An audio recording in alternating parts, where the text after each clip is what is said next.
Hey guys, shut that off.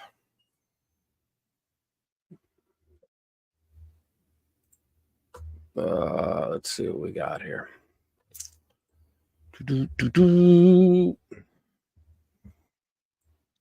Hey, what's up, bro? Happy girl, you back? Bass, you there? We'll wait for a few more people to come in before we start.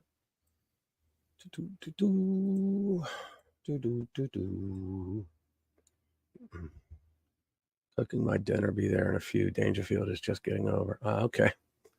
So the limeys will be incoming. LOL. That's funny as hell.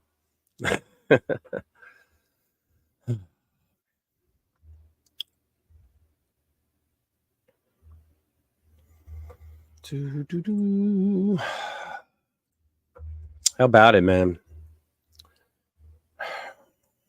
The Democrats have taken us down into a third world nation. I say we take them down with us. So say we all, right? Oh, man. The craziness.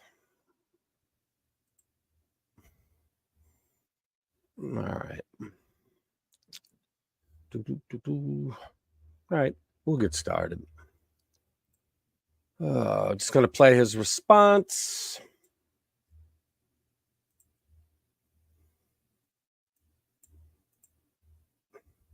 If it'll play at all. Hang on. Let me see it. Nope.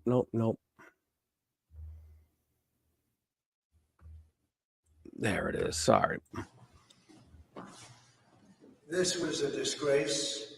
This was a rigged trial by a conflicted judge who was corrupt. It's a rigged trial, a disgrace. They wouldn't give us a venue change. We were at 5% or 6% in this district, in this area. This was a rigged, disgraceful trial. The real verdict is going to be November 5th by the people. Yep. And they know what happened here, and everybody knows what happened here. You have a Soros-backed DA and the whole thing. We didn't do a thing wrong. I'm a very innocent man, and it's okay. I'm fighting for our country. I'm fighting for our Constitution. Our whole country is being rigged right now. This was done by the Biden administration in order to wound or hurt an opponent, a political opponent. And I think it's just a disgrace. And we'll keep fighting. We'll fight till the end and we'll win because our country's gone to hell. We don't have the same country anymore. We have a divided mess. We're a nation in decline, serious decline. Millions and millions of people pouring into our country right now from prisons and from mental institutions, terrorists, and they're taking over our country. We have a country that's in big trouble. But this was a rigged decision right from day one with a conflicted judge who should have never been allowed to try this case, never. And we will fight for our Constitution. This is long from over. Thank you very much. And there we go. Hang on. So let me get rid of that. He was right, man. Let me show you what's on the agenda tonight. Let's see, there it is. We just played that video, but we can still read it. So we have Jonathan Turley, who everybody knows he's a law professor. He's a liberal, didn't vote for Trump, doesn't really like Trump, but he stands up for the Constitution. He's one of the few left on the left that will do that. He talks about it. Yeah, the Democrats are already playing the media hype. The whole reason they wanted this because they wanted to be able to say, Donald Trump, convicted felon, right? That's what they wanted to do, but they don't realize that this shit is backfiring on them big time, and we'll get into that. Here's a guy who's he's a columnist, but he's also the founder, co-founder, I think, and CEO of the Federalist, and he has a great idea. Sean Davis, he says that Republicans need to start creating lists of Democrats to prosecute and to put into prison because, look, with communists, the only way you're going to get them to stop doing the behaviors that they're doing is to do it to them. That's the only thing that's going to work. Then we got Hollywood celebrities rejoice over tears of joy, right? Biden-Harris campaign immediately fundraising off of it, right? Let's see. The people channel that seething anger into victory. Trump verdict seen as a pivotal moment. That's a good one. I read it earlier. 4 critical reactions to the Trump verdict. Trump attorney Todd Blanche, Donald Trump's constitutional rights were violated. Well, we know that. We're going to get into all that. J.D. Vance, he said, what happened in the New York trial was the definition of fascism. I don't know if I would go that far because it goes a little different as far as I'm concerned, fascism. But, hey, we'll read it. Jesse Waters goes off, but he basically played the same thing I did. RFK Jr. even said Democrats want to beat Trump in the courtroom, not the ballot box. All right, let's start to get into it. Let's go with this one here. Let's see. Can we? Is it even going to come up? I don't know. Hang on. Gateway Pundit. Stop sharing. Oh, man. Hey, Jeremiah. Uncle Bobbity, how you doing, you bastard? Bask, what's going on? Glad you guys made it back. Hang on. Ah, crap. Where is it? Oh, well. So let's see. What do we got here? It's not even... There it is. Finally came up. What the hell's up with that? I guess everybody's reading it. Okay, here we go. Let's start off. Jonathan Turley, law professor, reacts to Trump trial. Bizarre. I disagree with this verdict. Will likely be overturned on appeal. Yeah, but George Washington University law professor Jonathan Turley has been observing the Trump trial as a legal expert on Fox News. Today, after the guilty verdict came down, Turley reacted by calling it bizarre and noting that it is still not even clear what Trump was specifically found guilty of. That's true, guys. This piece of crap judge, well, first of all, he's not a real judge as far as I don't know if you guys know that as far as being on this circuit, he's not. He was called in. He was specifically handpicked. Everybody believes by the Biden administration, and he has handled every Trump trial. Navarro, Steve Bannon, and any of the others that came in. Now Trump, right? Because they know he's dirty. He'll do whatever, right? And we'll get into all his conflicts in a little bit. Today, after the guilty verdict came down, he reacted as bizarre. Yeah. He also suggested that the case will be overturned on appeal. Let's get down to the video. Let's see. Share this tab instead. Let's stop it there. Bring it up. Take that up. I was saddened to watch it. I disagree with this verdict. I think, as I've said before, that this case was legally unfounded. When they were reading those guilty verdicts, the one thing that we didn't know is really what he was found guilty of. Because if you remember, the judge allowed the jury to find guilt on any one of 3 secondary crimes. Yeah, guys, that's crazy. So let me say this, okay? So these are secondary crimes that had to be committed to either cover up or append the actual crime, the underlying crime. But there was no underlying crime because what they're saying was an underlying crime was not a crime, so they don't mention it. So they go after him on these other charges. The 34 indictments, they were all the same crime, just I guess different times, because of all the payments that were made, $35,000 at a time, a legal expense paid, right? So what the judge did, he told the jury, you can take any one of these 3, and all we need is 12 votes. You don't even have to be unanimous on any one of the 3. Really? I've never heard that being done before, but that's what he did. So you could have, like 6 here, 3 here, and 3 here, on all 3 of them, and guilty, right? I mean, bullshit. I've never heard of that before, but that's what this judge did. Crimes.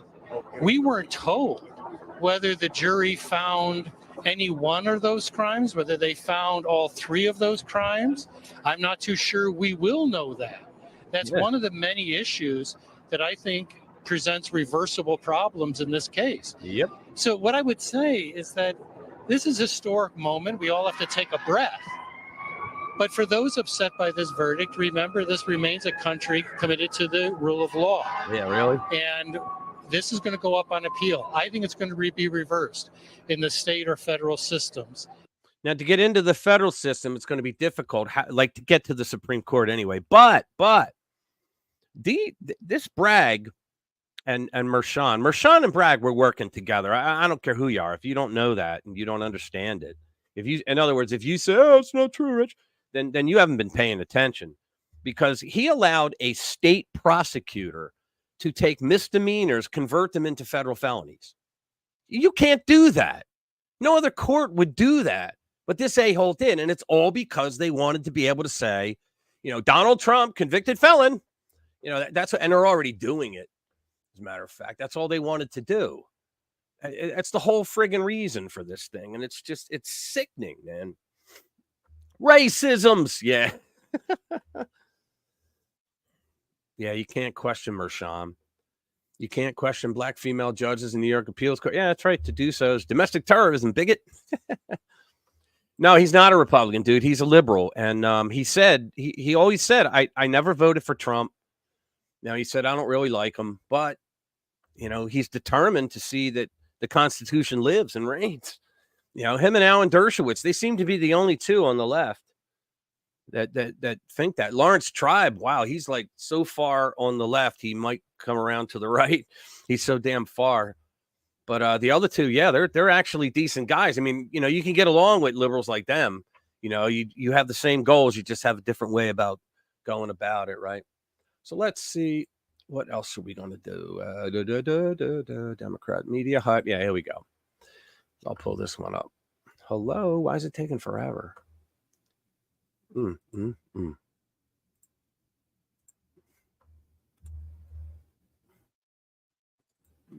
come on. Come on. Wow, this page is like taking forever to come up. And I don't know why. Hey, Jade. What's up, Dr. Jade? Where the hell is this? Oh, Breitbart must be real slow. So you know what? Screw Breitbart. We'll come back to it later. All right, let's do one of these other ones. Yeah, here we go. This guy here. Where's my screen? Okay, here we go. So conservative columnist Sean Davis, he's actually the CEO and I think the co-founder of The Federalist, which is a great publication if you get a chance to read it. My friend Mark, the guy I have on a lot, the elections expert, he now writes for them.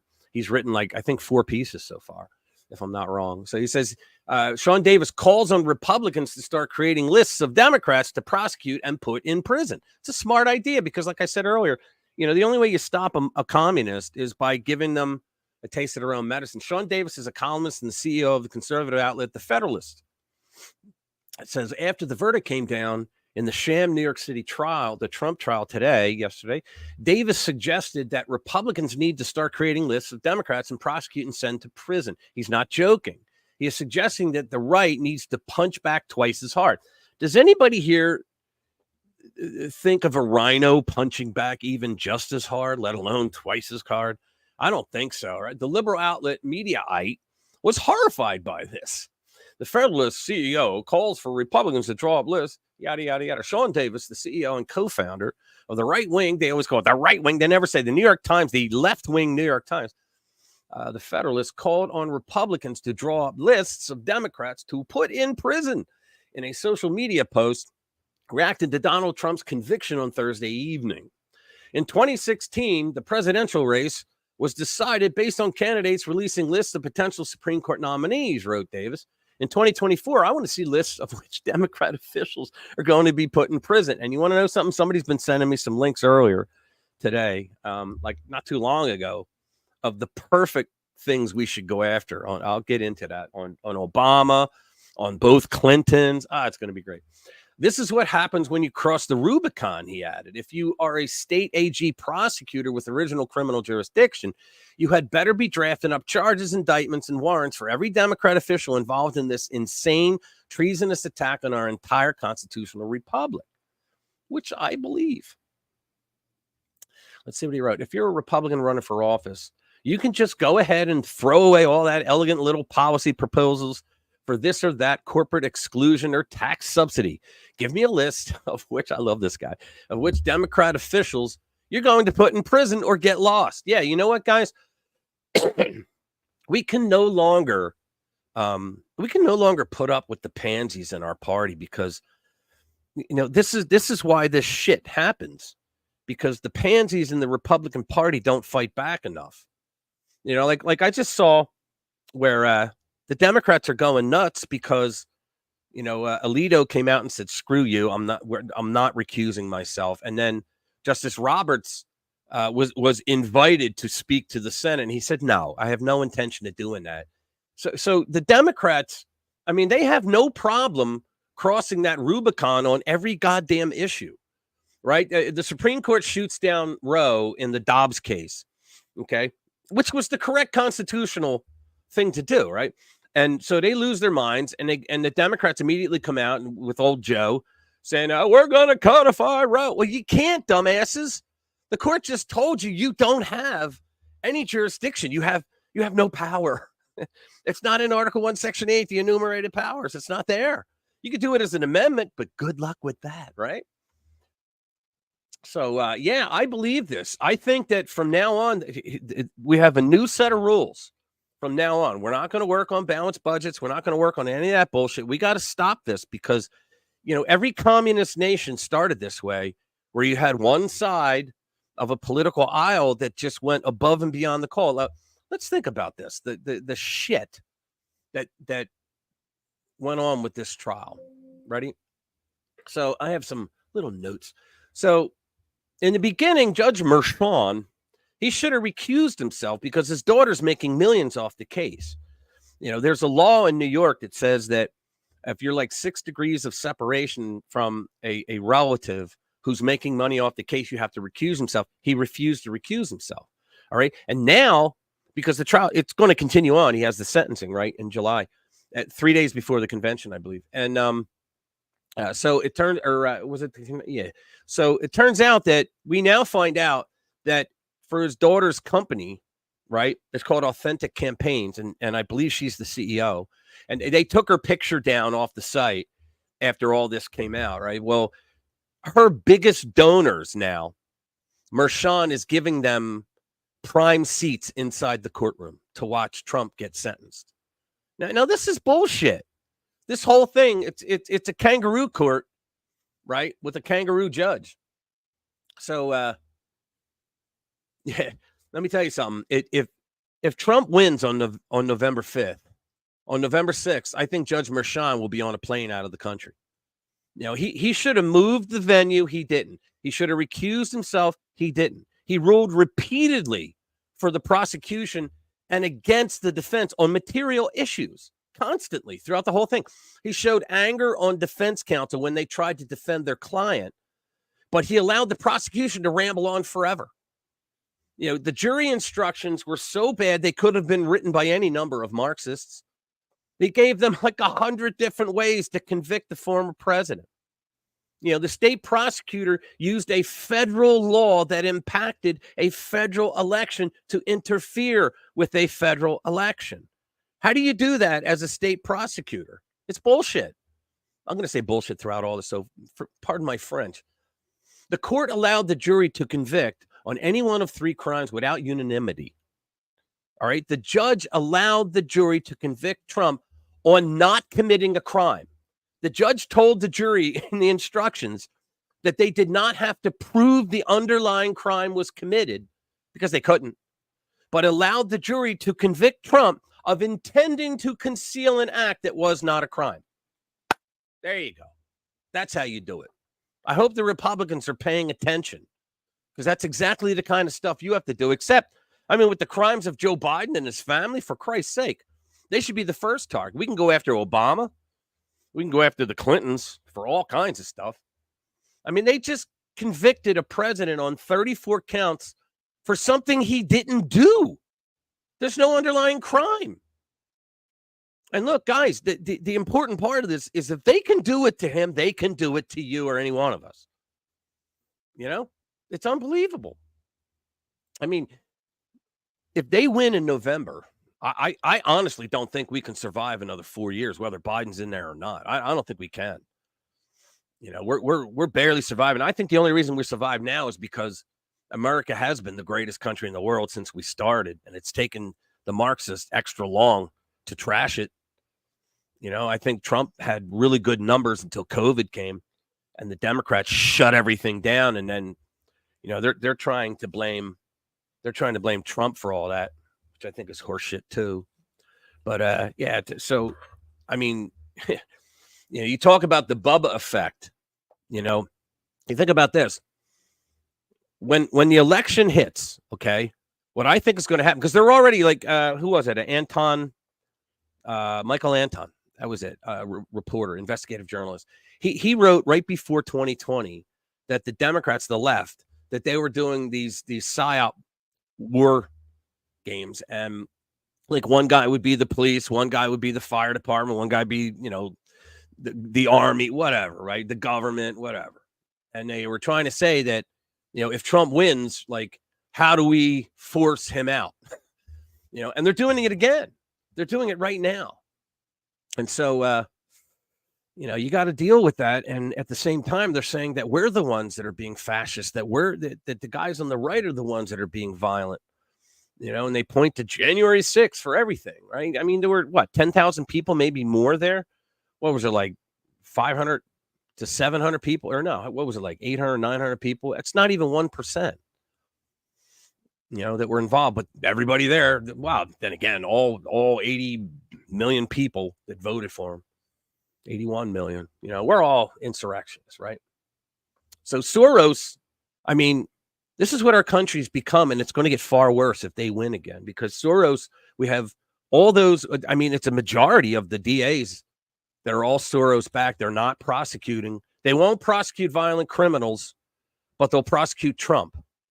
Not real criminals, but Trump, on a documents case, for goodness sake, on something where they say he tried to hide the payment to the hooker, to the porn star by saying it was a legal expense. Michael Cohen was his lawyer at the time. He did a legal thing for him. He was reimbursing him. That's called a legal expense. He paid an expense that the lawyer who was working for him at the time put money out for. That's called paying an expense, a legal expense. Yet they just found him guilty for 34 times on that. So think about this. If and I don't know what the hell is going to happen when this comes up, but at the sentencing, if it was anybody else, it's first time offender, right? It's technically a misdemeanor, but they got it up to a felony, but it's a documents case. It's a non-violent first time offender case. Anybody else would get probation and probably a fine. Trump will get jail time. They will put Trump, he will try to put Trump in jail. The Secret Service, I'm just speculating here. The Secret Service will jump in and say, no fucking way, you're not doing that. So then Merchan will say, fine, then it's house arrest. So he can't campaign anyway. Now, knowing him, he'll get a big-ass jumbotron in every stadium, and he'll do it from his house, and he'll still win. I mean, have you guys seen, like, what's going on? We'll go over some of that, too. It's like, they make the biggest mistakes all the time, and they just grow exponentially. The first mistake they really made was putting all those illegals into blue cities, because those people turned on them. Because they used up all their resources for the illegals. So these people turned on them, right? And now we got this going on. Wow. So what happens if they give them jail time?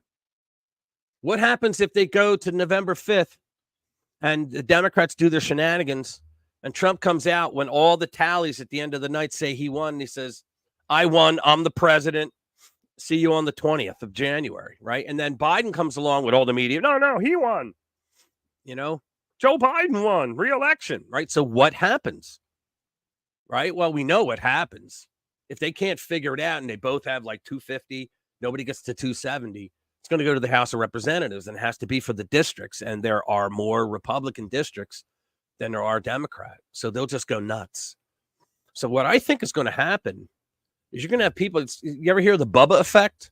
I think the Bubba effect is going to happen because right now it's starting to happen. Look, guys, because of the Democrats, because of the Soros prosecutors and the Democrat mayors, even governors at some levels, but because of them, you got people who are no longer afraid of throwing a punch at a cop, right? They're not afraid of that anymore. You have roving bands of thieves who are organized, break into a department store, and in 1 minute, they clear out about $75,000 worth of merchandise, right? I mean, holy shit. And people now are so used to it, they're numb to it. Yeah, whatever. And those Soros prosecutors are not prosecuting them, not even looking for them. So people they're not believing the government's going to help them anymore. And so they take matters into their own hands, not vigilantism, but people are just saying, the government makes a dictate. Fuck you. We're not going to do that. Right. And this is what happens. And the people on the right, we're trying to stop that from happening, but they want it because in chaos, the communists win. Communists always win in chaos, right? The right is not violent. J6 happened because people learned that Democrats were planning to steal an election or go violent if Trump won. Social media after the election told the people on the right, shut the fuck up about election fraud. They would boot your ass. They would deplatform you if you talked about the election fraud. Go to hereistheevidence.com and spend the next 8 days reading all the election fraud that was found. And it's all from ABC, NBC, CBS, CNN. It's all those articles, right? Did you hear Sean McGuire, who is he's a Silicon Valley guy, a leftist. He's a lefty. Well, he donated $300,000 to Trump. He's a Silicon Valley guy, and he says that there's a lot of people out there now who are fed up with the Democrats, especially Biden. They're just afraid to say it. They're afraid to say that they've come to the light, So July 11th is the sentencing hearing. First offense, nonviolent crime. Anyone else would get probation. I don't think he's going to go for probation. I think they want him in jail. I think they do. I have no idea what's going to happen. They may have the thugs, the left-wing thugs outside the jailhouse. Now, like I saw someone sent me something today that moveon.org sent an email out, broadcast email, getting people to sign a petition and donate naturally, but to sign a petition saying that they want to force Judge Merchan to not give favorable treatment. Are you kidding me? He didn't get an ounce of favorable treatment. In fact, he got the exact opposite from this judge. This judge was blatantly, openly working with the prosecution all throughout the case. So all throughout the trial.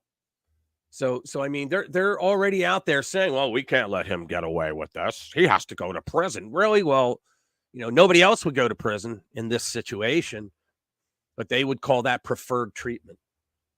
What a bunch of jay-offs. It's just unbelievable. All right, let me stop rambling and start reading. Let me get back to here. Say, hey, classified commander. How you doing, buddy? Good to see you. Leanne, good to see you too. I'm going to bring you guys in a little bit. Jeffrey, what's up, brother? Hey, Billy Blogs. Oh, man, dude. It's been a little while. How you been? Very cool. Lock him up. Yep. Hey, Bass, what's going on, man? We're in Why America. Yeah, you're exactly right, Bobbity. Exactly right, brother.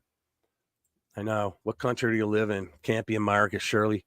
We're in Cuba, right? Don't tell the Florida people that. Yeah.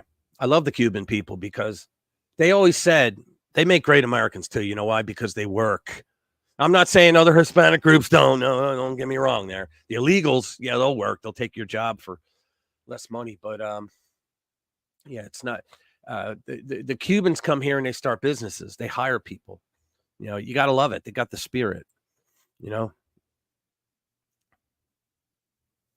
China is the new Cuba. Mariachi Americans. I love you guys. All right, let me get back to it. Let's see what else. Let's see. The people channel their seething anger. Yeah, let's see this one. Yeah, that's the Epic Times, which I call the Epoch Times because that's how it's spelled. But what the hell do I know? Well, let's see. All right, ready?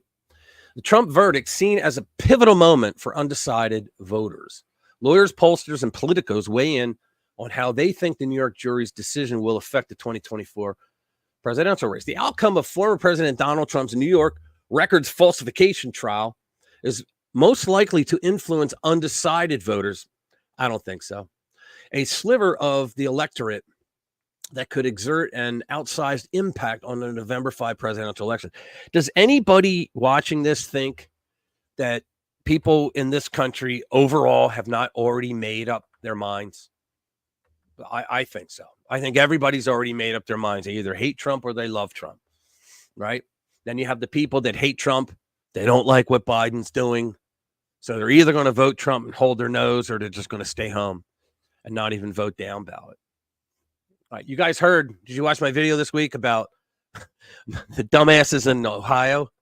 Biden's off the ballot in Ohio. He is actually off the ballot. Remember these a-holes, the left, all year long, they've been trying to get Trump off their ballots, Colorado and other places, right? Remember? Maine, all that.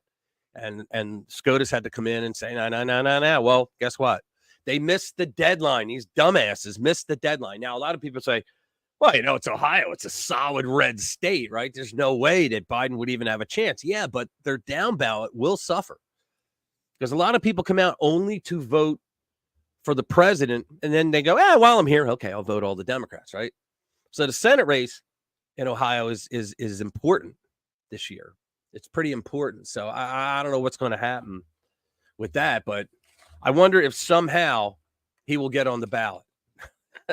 Who the hell knows, man? This is a pivotal moment in the 2024 race. The American political history professor Jeff Bloodworth told the Epoch Times, as jurors began deliberations May 29th. Mr. Bloodworth, who teaches at Gannon University in Erie, Pennsylvania, it's very eerie there, said suburban college-educated voters probably would allow the trial's outcome to influence their votes. Wow. No offense to any one of us who are college educated, but if you're college educated within the last 20 years, you're probably not going to vote for Trump anyway. Now, I'm not trying to lock every one of y'all in there, but with the way colleges are breeding grounds now for that indoctrination. The former president was convicted on 34 business records falsification charges. You ever notice they never say where they magically transferred them as a state misdemeanor into a federal felony? They never say that. An appeal is almost certain, legal experts say. Polls have shown that a conviction was poised to sway some voters away from President Trump, the presumptive Republican presidential nominee.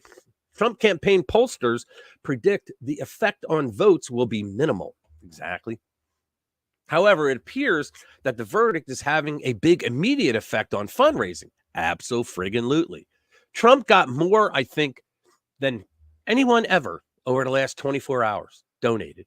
It was funny. There was a trend going on X, on Twitter. People were saying, I was supposed to go to work, but I called in and said, look, I'm going to be late because I'm donating to Trump. It was all that. Like everybody tried to top each other. It was pretty damn funny. However, it appears that the verdict is having a big effect on fundraising. Several online commenters said they made donations to the former president, but many visitors overwhelmed the website. They crashed it, guys, causing it to crash temporarily and having to be restored several times. Yeah, it killed the cloud. Unbelievable. Yet a small percentage of voters could make the difference between winning and losing the 2024 election. Polling consistently has shown a razor-thin margin. Let me say this too, guys. I'm sorry about all these side steps, but I'll forget later on if I don't say it now. You're going to see over the next couple of days, you're going to see polls coming out from places that you never saw before And you're going to see them coming out and saying, I guess this verdict really hit Trump because Biden's up by 6-7 points now. Don't believe it. It's horseshit. Don't believe it. Because there was story, I think the New York Times put the story out saying that the Biden campaign did mass hiring for pollsters. And I think the overwhelming majority of the pollsters were people that worked for his 2020 campaign. So in other words, they're biased pollsters. And so they're doing this because they know that Trump's winning in the polls, and they want to change that perception, because everybody likes to vote with a winner, if you don't pick sides right away, but I don't think that's going to work either, because like I said earlier, I think everybody has decided, and most people, thank God, vote with their wallets, and their wallets are extra thin these days. Many voters are unwilling to change their declared allegiance to President Trump, President Biden, or third-party candidates such as Robert F. Kennedy Jr. Did you hear that they were talking, some Democrats in the inside circle, the circle of shit, the ring of toilet bowl, they were saying that they were considering of Kennedy at the convention because he's already in campaign mode, and they're thinking that, yeah, we could put up with a Kennedy over Biden, but they don't want Biden. We all know that, right? And Biden's not quitting because Jill won't let him. She won't cut those strings, But there's some inside that are saying that they would be happy with Kennedy as long as Kennedy could beat Trump. And I'm going to say something here. Some of you might not like it, but there's a thing called the Bob Torricelli effect. I think some of you heard me talk about this before, but it's important and it's very real. Bob Torricelli was a Democrat senator in New Jersey. Okay. And he was always a shoo-in for re-election. So was Frank Lautenberg, who was there before him, right? Solid blue state for decades. So, but he was in trouble, right? He got caught taking bribes and whatnot. I remember Rush Limbaugh. Rush Limbaugh had Torricelli. He had a TV show, Rush, at one point, and he had on one side he had Torricelli inside the well of the Senate. I have never. And he slams his fist down, never taken a single dollar. And on the other side, you have the FBI categorizing all the things that he took. It was hilarious, right? So everybody knew that he was a crook. All right. So the Democrats, they weren't polling well for him. And in fact, the Republican, it was either Katz, or I can't remember his name. It's not important now, but he was winning like 80-20 because nobody wanted Bob Torricelli. And so the Democrat machine went to Torricelli and said, you're out. We're going to lose the seat. You got to leave. He went, okay. So they said, we'll pay your legal fees and all, just get the hell out. So he got out of the race. So they put Frank Lautenberg in, right? Because he'd been there, I think, since before Moses, right? And he retired because he was 2 days younger than dirt. And so what happened was the Republicans went to court and said, well, wait a minute. There's a state law that says that you cannot change a candidate. I think it was 50 days before the election. Well, they were like 25 days away. And it was a Democrat judge. No, allow it, right? And so everybody was just champing at the bit to be able to vote for a Democrat, but they didn't want Bob Torricelli. So they put Lautenberg in there. Oh, thank God. They flooded, right? So I think that's what they're hoping to do, the Democrats. They're hoping that at the convention, they're going to take out Biden. Now, I just read something the other day that said that that the Florida Republican Party is right now preparing to drop Trump. Can you believe that shit? At the convention, they're preparing to throw Trump out, which is why Nikki Haley still has not come out and said anything about the conviction. Right? From what I understand to this moment, she still hasn't said jack shit about the conviction because she's so slimed. Well, we need somebody. Oh, there's Nikki. Oh, yeah, we're saved, right? That's what they're going to do, and then she'll lose. She would lose to Biden, for God's sake, right? But all her people were Democrats anyway that voted for her in those primaries. But yeah, so now we have to deal with that. The Republican Party in Florida, a massive red state. I hope Ron DeSantis can do something about that, but I don't know, man. That's crazy that they would try to get rid of Trump. It makes no goddamn sense. Okay, so the guy put out mean tweets, right? He made some people cry. They cried on the left, right? He insulted people, which I just loved every minute of, I know. But he did a hell of a job. We were respected again. We were feared by our enemies. There's plenty of examples of that. But what are you going to do? Many of the people are double haters, Mr. Bloodworth's term, for voters who dislike both President Trump and Biden. These voters care deeply about the outcome of the New York case, and they're likely to turn out and cast their ballots. I don't think it's going to make a difference. I really don't. Oh, yeah. Let's see. What do we got? Jeb Bush is doing. You're probably right, Jeff. You're probably right, man. Let's see. Stop the screen. Let's see what else I got here. I got to get rid of some of this stuff. Taking up too much memory. Let's do this. Jesse Waters. Yeah, let's watch Jesse Waters. This will be fun. Okay. Let me go in. Hopefully. Yeah, I got commercials. Hang on. Boom. Second commercial. I wish they had a premium account. We don't have to put up with that crap. There we go. I wanted to cue it beforehand, but I knew there was going to be commercials. So, all right, here we go. Juries convicted Donald Trump of 34 felony counts. This is the first time an American president has ever been convicted of a crime, but the only thing Trump's guilty of is beating Hillary and leading Joe Biden. The former president was expressionless as the verdict was read. Moments later, he walked to the cameras and reacted. This was a disgrace. This was a We already watched trial this. by a conflicted judge who was corrupt. It's a rigged trial, a disgrace. I'm a very innocent man, and it's okay. I'm fighting for our country. I'm fighting for our Constitution. Our whole country is being rigged right now. We'll keep fighting. We'll fight till the end, and we'll win, because our country's gone to hell. We don't have the same country anymore. We have a divided mess. We're a nation in decline, serious decline. Millions and millions of people pouring into our country right now from prisons and from mental institutions, terrorists, and they're taking over our country. We have a country that's in big trouble, but this was a rigged decision right from day one with a conflicted judge who should have never been allowed to try this case, never. And we will fight for our Constitution. This is long from over. And this is long from over. Trump will be sentenced on July 11th, a week before the Republican National Convention. Given his clean background, age, and presidential status, it's highly unlikely he'll be sentenced to prison. Although this judge is capable of anything. Anything. He's a Biden donor and donates to a group called Stop Republicans. And he spent the last 6 weeks stopping the nation's strongest Republican from campaigning and sometimes even talking. Yep. Trump will appeal and will almost certainly win on appeal, but not until after the election. Not that it matters to Democrats. Right. The Biden campaign salivating at the opportunity to call their opponent a convicted felon. This was never about the law. DA Alvin Bragg ran on fighting Trump, not crime. And everybody, when they walk around New York, knows he did his job. I did my job. Our job is to follow the facts and the law without fear or favor. And that's exactly what we did here. I did my job. We did our job.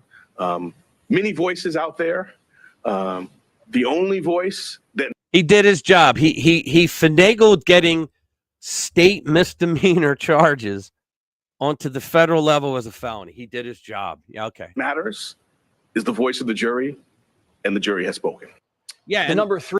and the jury was what, 82% of that district voted against Trump. Yeah, they did their job. Guy in Biden's Justice Department left to help Bragg resurrect a dead case from 8 years ago. Yeah, did you hear that? The Biden White House sent this guy to go make sure that Alvin Bragg didn't fuck it up. What does that tell you right there? You had Nathan Wade, which was Fonnie's lover, not his wife, right? Who was seen going to the White House because they wanted to talk to him so she wouldn't fuck it up. I mean, and twist an NDA with a bimbo into 34 felonies. Love it. And a biased jury bought it. If silencing bimbo eruptions is a felony, then let's lock up Bill, Carville, and Stephanopoulos, who had their own war room fighting Stormies. Yep. Did you know that the Congress has a hush money fund, and it's our tax dollars paying it? Did you know that? Remember when, who was it? Johnson? I think it was, or John Conyers. Yeah, I think it was John Conyers who got caught. He sexually harassed one of his office workers. And that's how we found out about the hush fund, the hush money fund. And people were like outraged, but guess what? They still have it. Injustice has been the theme since 2016. Dossiers, hoaxes, CIA and FBI plots, Fauci's pandemic cover-up. Yep. And after the last election, Trump's been surrounded with danger. His house was raided. His family's privacy violated. With shoot to the kill feds order. given the authority to use deadly force. Yeah. He's been fingerprinted, mugshot, gagged, censored. White and growing in the polls every time. Substances sent to his kids' homes. And now unfairly convicted of a made-up crime in a Soviet-style show trial orchestrated by Democrats in their bluest venue. Man. Hatred and fear dominate the Democrat ruling class. They hate Trump more than they love the country. Yep. And fear that you'll put him back in power. Yep. In that way, they hate you because power is all they love.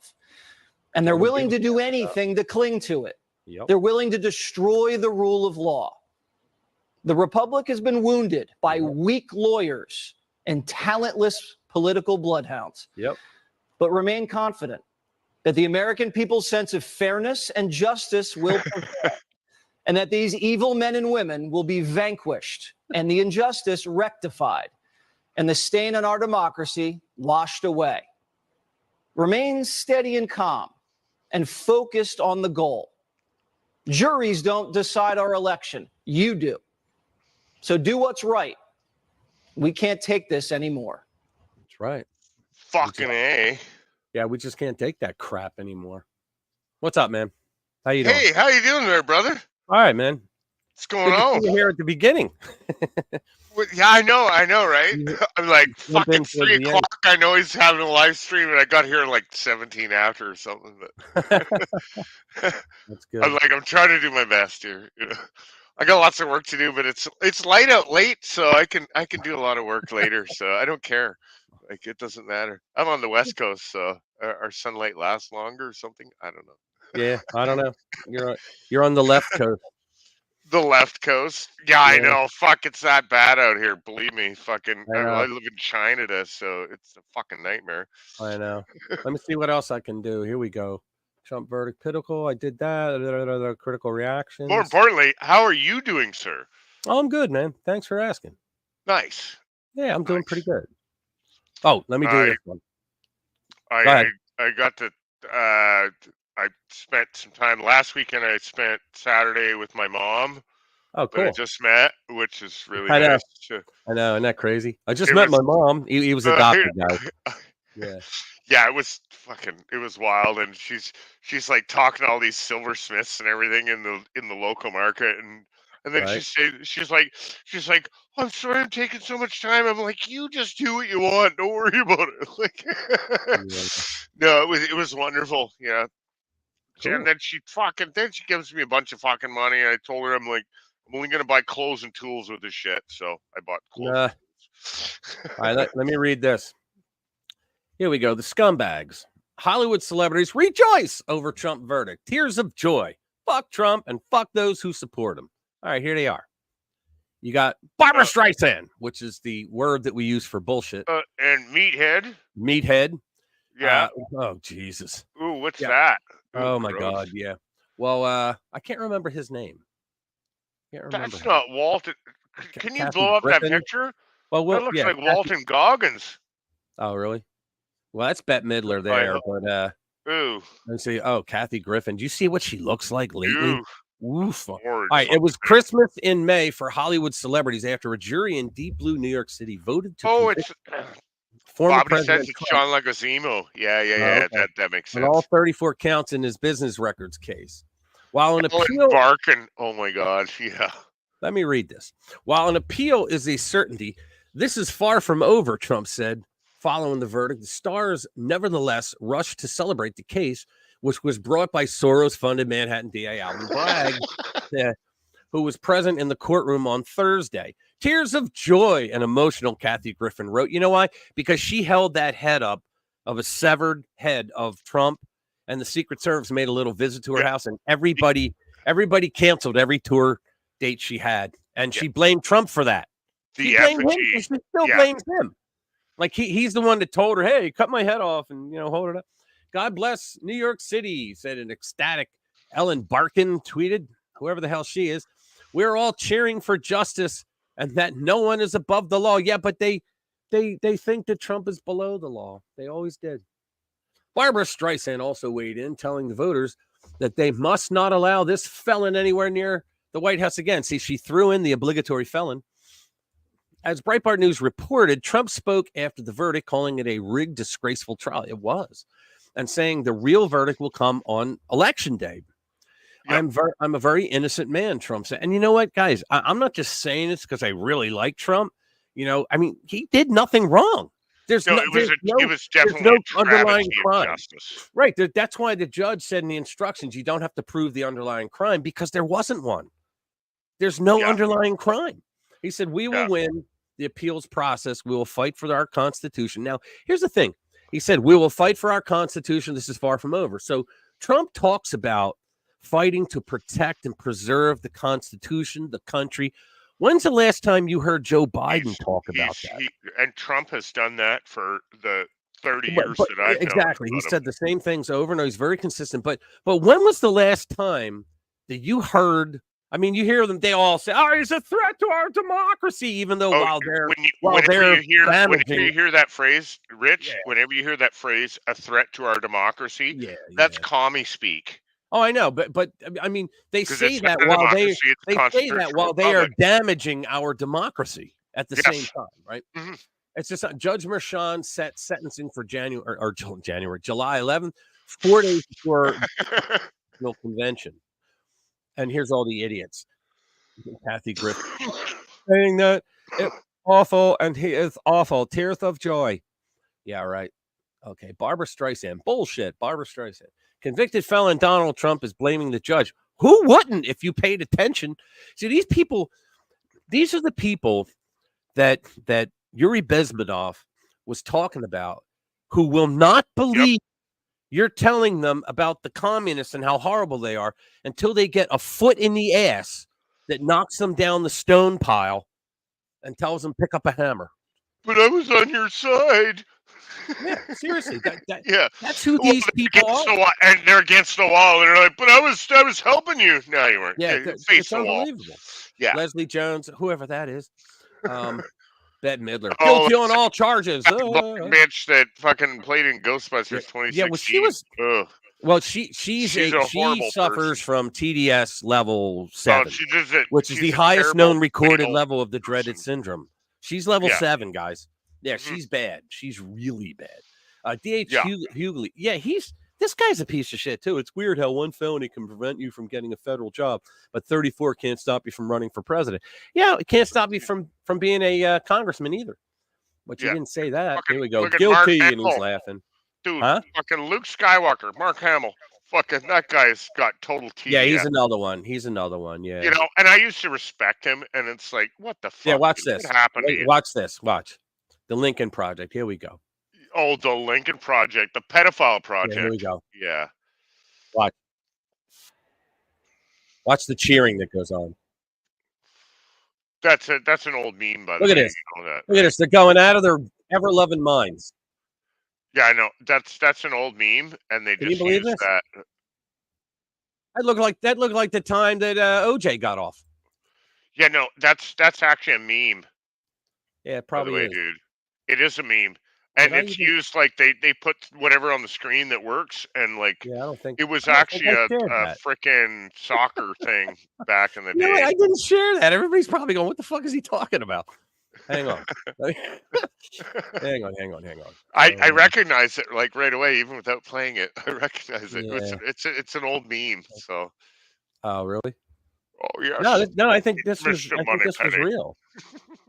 No, Hold on. it's an old meme. Oh, really?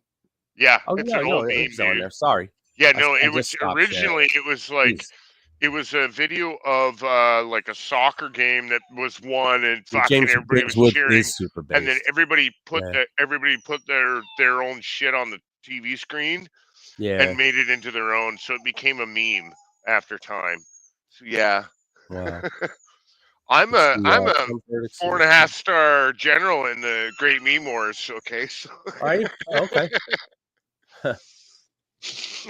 Liberal Hollywood celebs cheer. I just did that one. weasels. Yeah, let's do JD Vance. Hang on. Let me share this. JD Vance, who I think you're going to call me crazy. I think he's going to be the VP pick. Are you going to live, dude? Are you all right? You still there?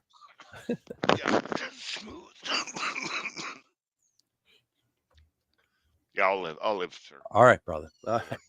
JD Vance, what happened in New York? Trump trial is definition of fascism. I don't agree, but because I think fascism is something different, but let's hear what he has to say. Senator J.D. Vance said on Friday CNN's Inside Politics, I'm surprised he went on that show, that what happened in former President Donald Trump's New York City business record trial was the definition of fascism. Wolf Blitzer, are you interested in being the running mate of convicted felon? You knew that they were all waiting to say that. Convicted felon? Vance said, well, there? He said, well, oh my goodness. Huh? What's going on? Sorry, my neighbor's here, and my dog just gets so excited when she hears him, and okay. she just goes nuts. So I gotta let her out. Sorry about that. No, it's all right. All right. Vance said, well, the entire purpose of this trial was to allow the media and the Democrats to say exactly that. He's right. He's absolutely right. This is never about justice. This is about plastering convicted felon all over the airwaves, when in reality, the only thing that Donald Trump is guilty of as being in the courtroom of a political sham trial. Blitzer said, so you don't think this was a fair trial at all? They think that this was an incredibly fair trial. And that's because most people in the media are dumb as a box of hair. They're really stupid people. They're not bright. Vance said, no, Wolf, I do not think it was a fair trial at all. And more importantly, again, everybody's focusing on Donald Trump, understandably, but the principle that we're establishing applies across our politics. We're basically saying that if you don't like the outcome of the election, or you don't like how the election is about to transpire, you can try to throw your opponent in jail. That's third world dictatorship politics right there. Blitzer said, do you agree with Trump with what he just said? Because this jumped out at me. I thought it was obnoxious when he said we're living in a fascist state. Is the United States a fascist state? Well, on that, yes, because the Biden administration has been forcing corporations to do things that the government's not allowed to do, like all the even on this platform, like all the platforms of social media, they were censoring anything the Democrats didn't want to hear. That's fascism. That is the definition Elon of fascism. Musk took over Twitter or /X. Vance said, it was a nightmare. He said, I am outraged at this entire proceeding, not Trump's criticism of it. Blitzer said, Trump is calling the United States of America the greatest country. When did Blitzer ever? The only time he thinks it's the greatest country in the world is when he's trashing Trump. Called it a fascist state. Are you okay with that? I think this is disgraceful. I don't care what you call it.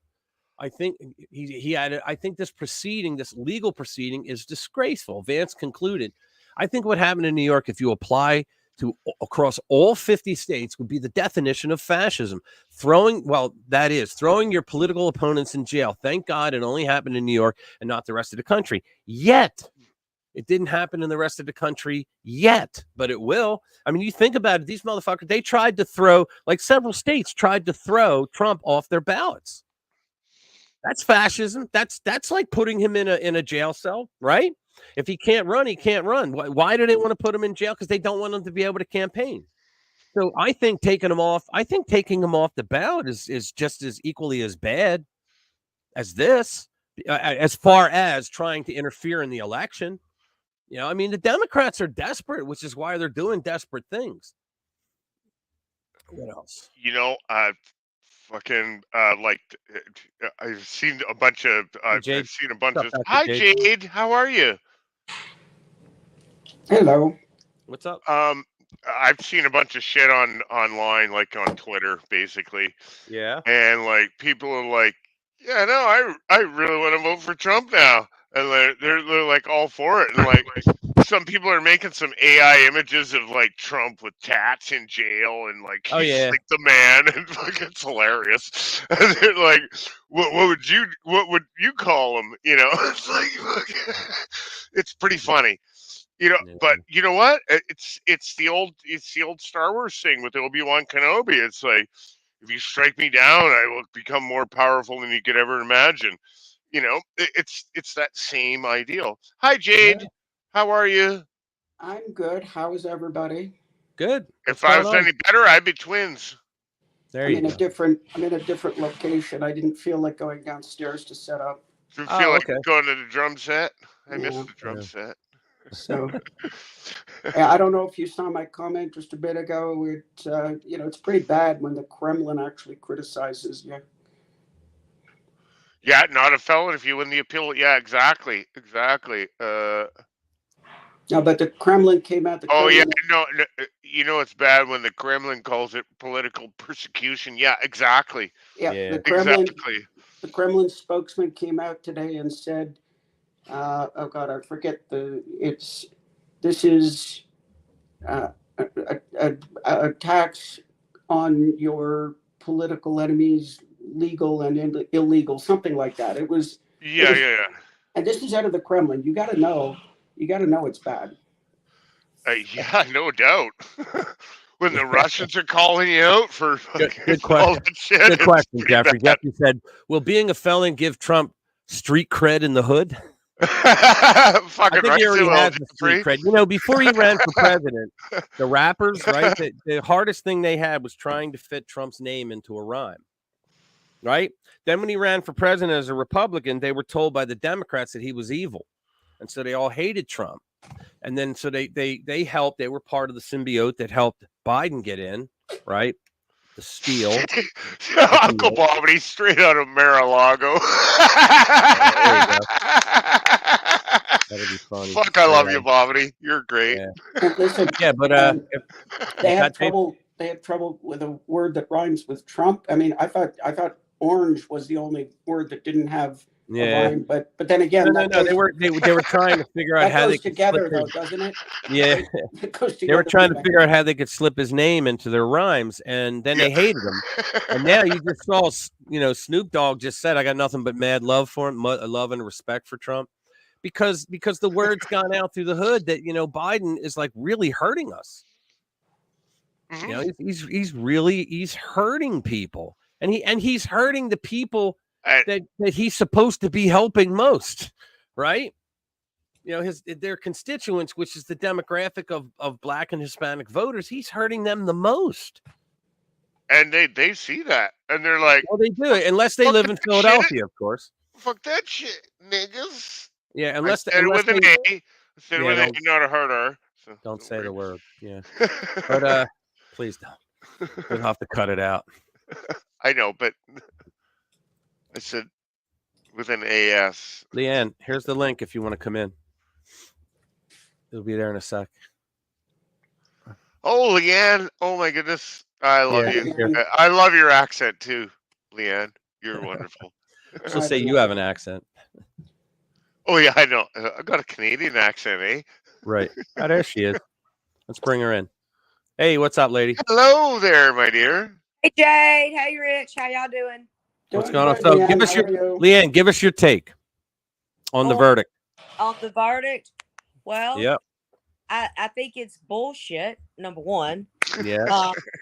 Number two, it's still bullshit. Number three, it's bullshit. However. It is shit from a bowl. Yes.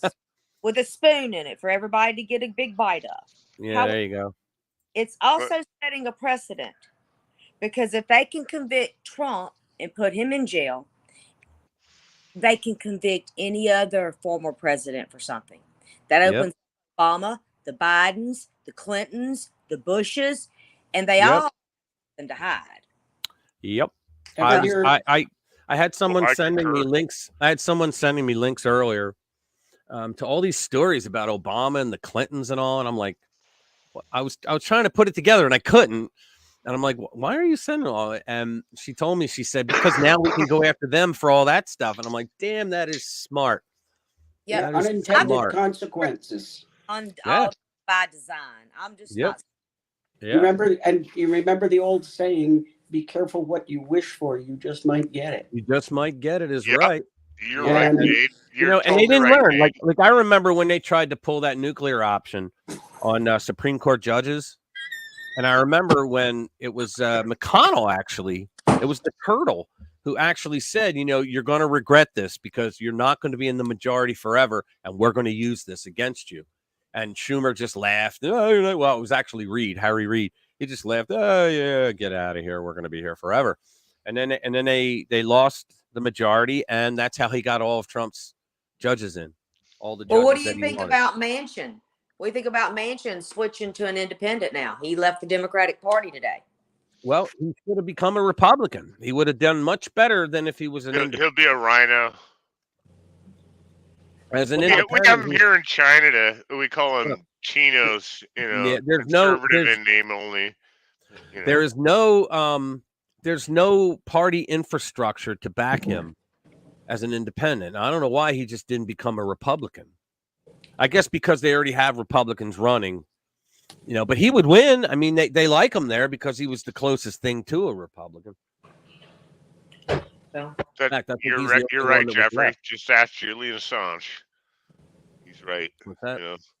Jeffrey, yeah. Just ask Julian Assange. Well, a lot of people are saying when Trump gets back in, he should pardon Assange, but some people think he won't because he got advice. Well, a chance. He should also pardon Snowden. Yeah. Fucking rights. Oh, I love you, Leanne. You're great. Well, y'all were talking about all the rioting and stuff that's gonna happen. They're perceiving that's gonna happen. That kind of shit don't happen down here, people. It doesn't happen. We're all packing. You start cutting up, we'll shoot you. It don't matter. Somebody. I love you. That's why I love you. Potato salad, baked beans. We'll all sit down and have a picnic while you bleed out. Doesn't matter to us. That's what I know, right? Is that kind of like the Chechen who was taking pictures of the special forces colonel's children? Oh, really? Did you hear this guy was employed by? Where did this happen? He was employed by a small power company, and him and another Chechen showed up in an unmarked vehicle without any uniform, and they're taking pictures. Was this? I can't remember now. God, was it around Fort Bragg? I can't remember, but it was a special forces colonel, and they're wandering around taking pictures of his family and his house, and he drops one of them like a 50-pound sack of potatoes. He went out and confronted them, and he just laid one down. The other guy took off like a rabbit.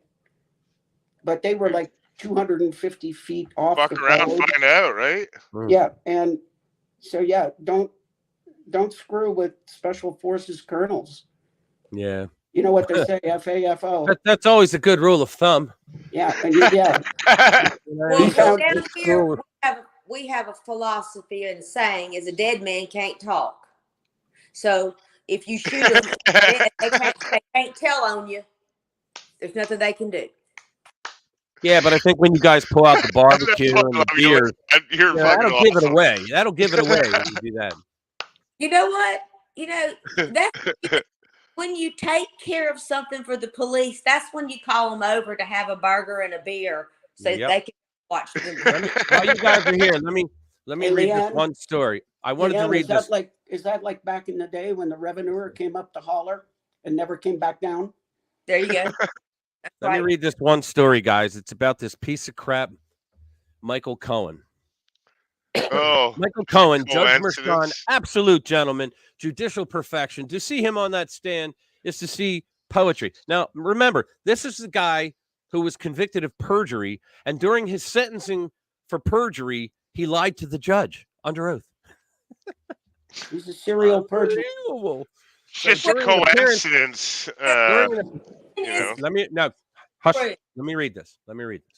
During an appearance on MSNBC, which stands for More Silly Nonsense by Chicks, during the network's wrap-up coverage of former President Donald Trump's guilty verdicts, former Trump aide, he was his lawyer, he wasn't an aide, Michael Cohen, the embattled star witness for the persecution against Trump, applauded New York Judge Juan Merchan, who presided over the Trump trial. He's presiding over everything that has to do with Trump.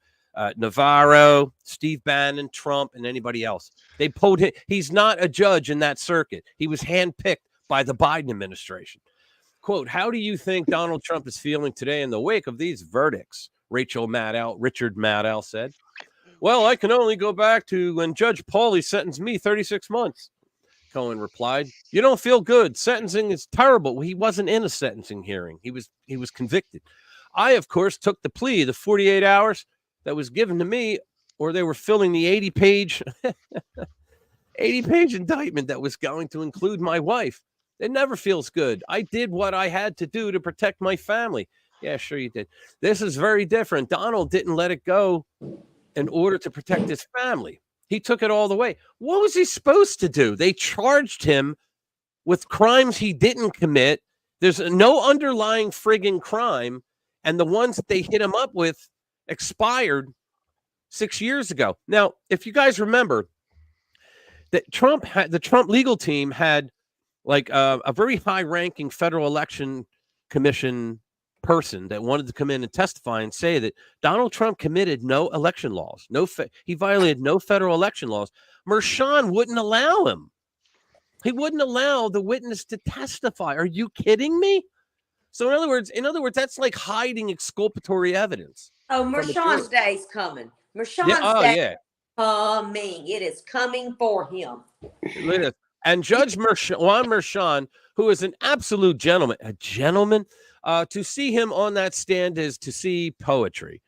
Okay, so when is he telling the truth? When he's lying under oath, telling the truth now? It's to see a masterful judge who was quick with decision making. Yeah, it was always against the defense. And he was working with the prosecution. He was absolutely judicial perfection. Yeah, because Trump got convicted.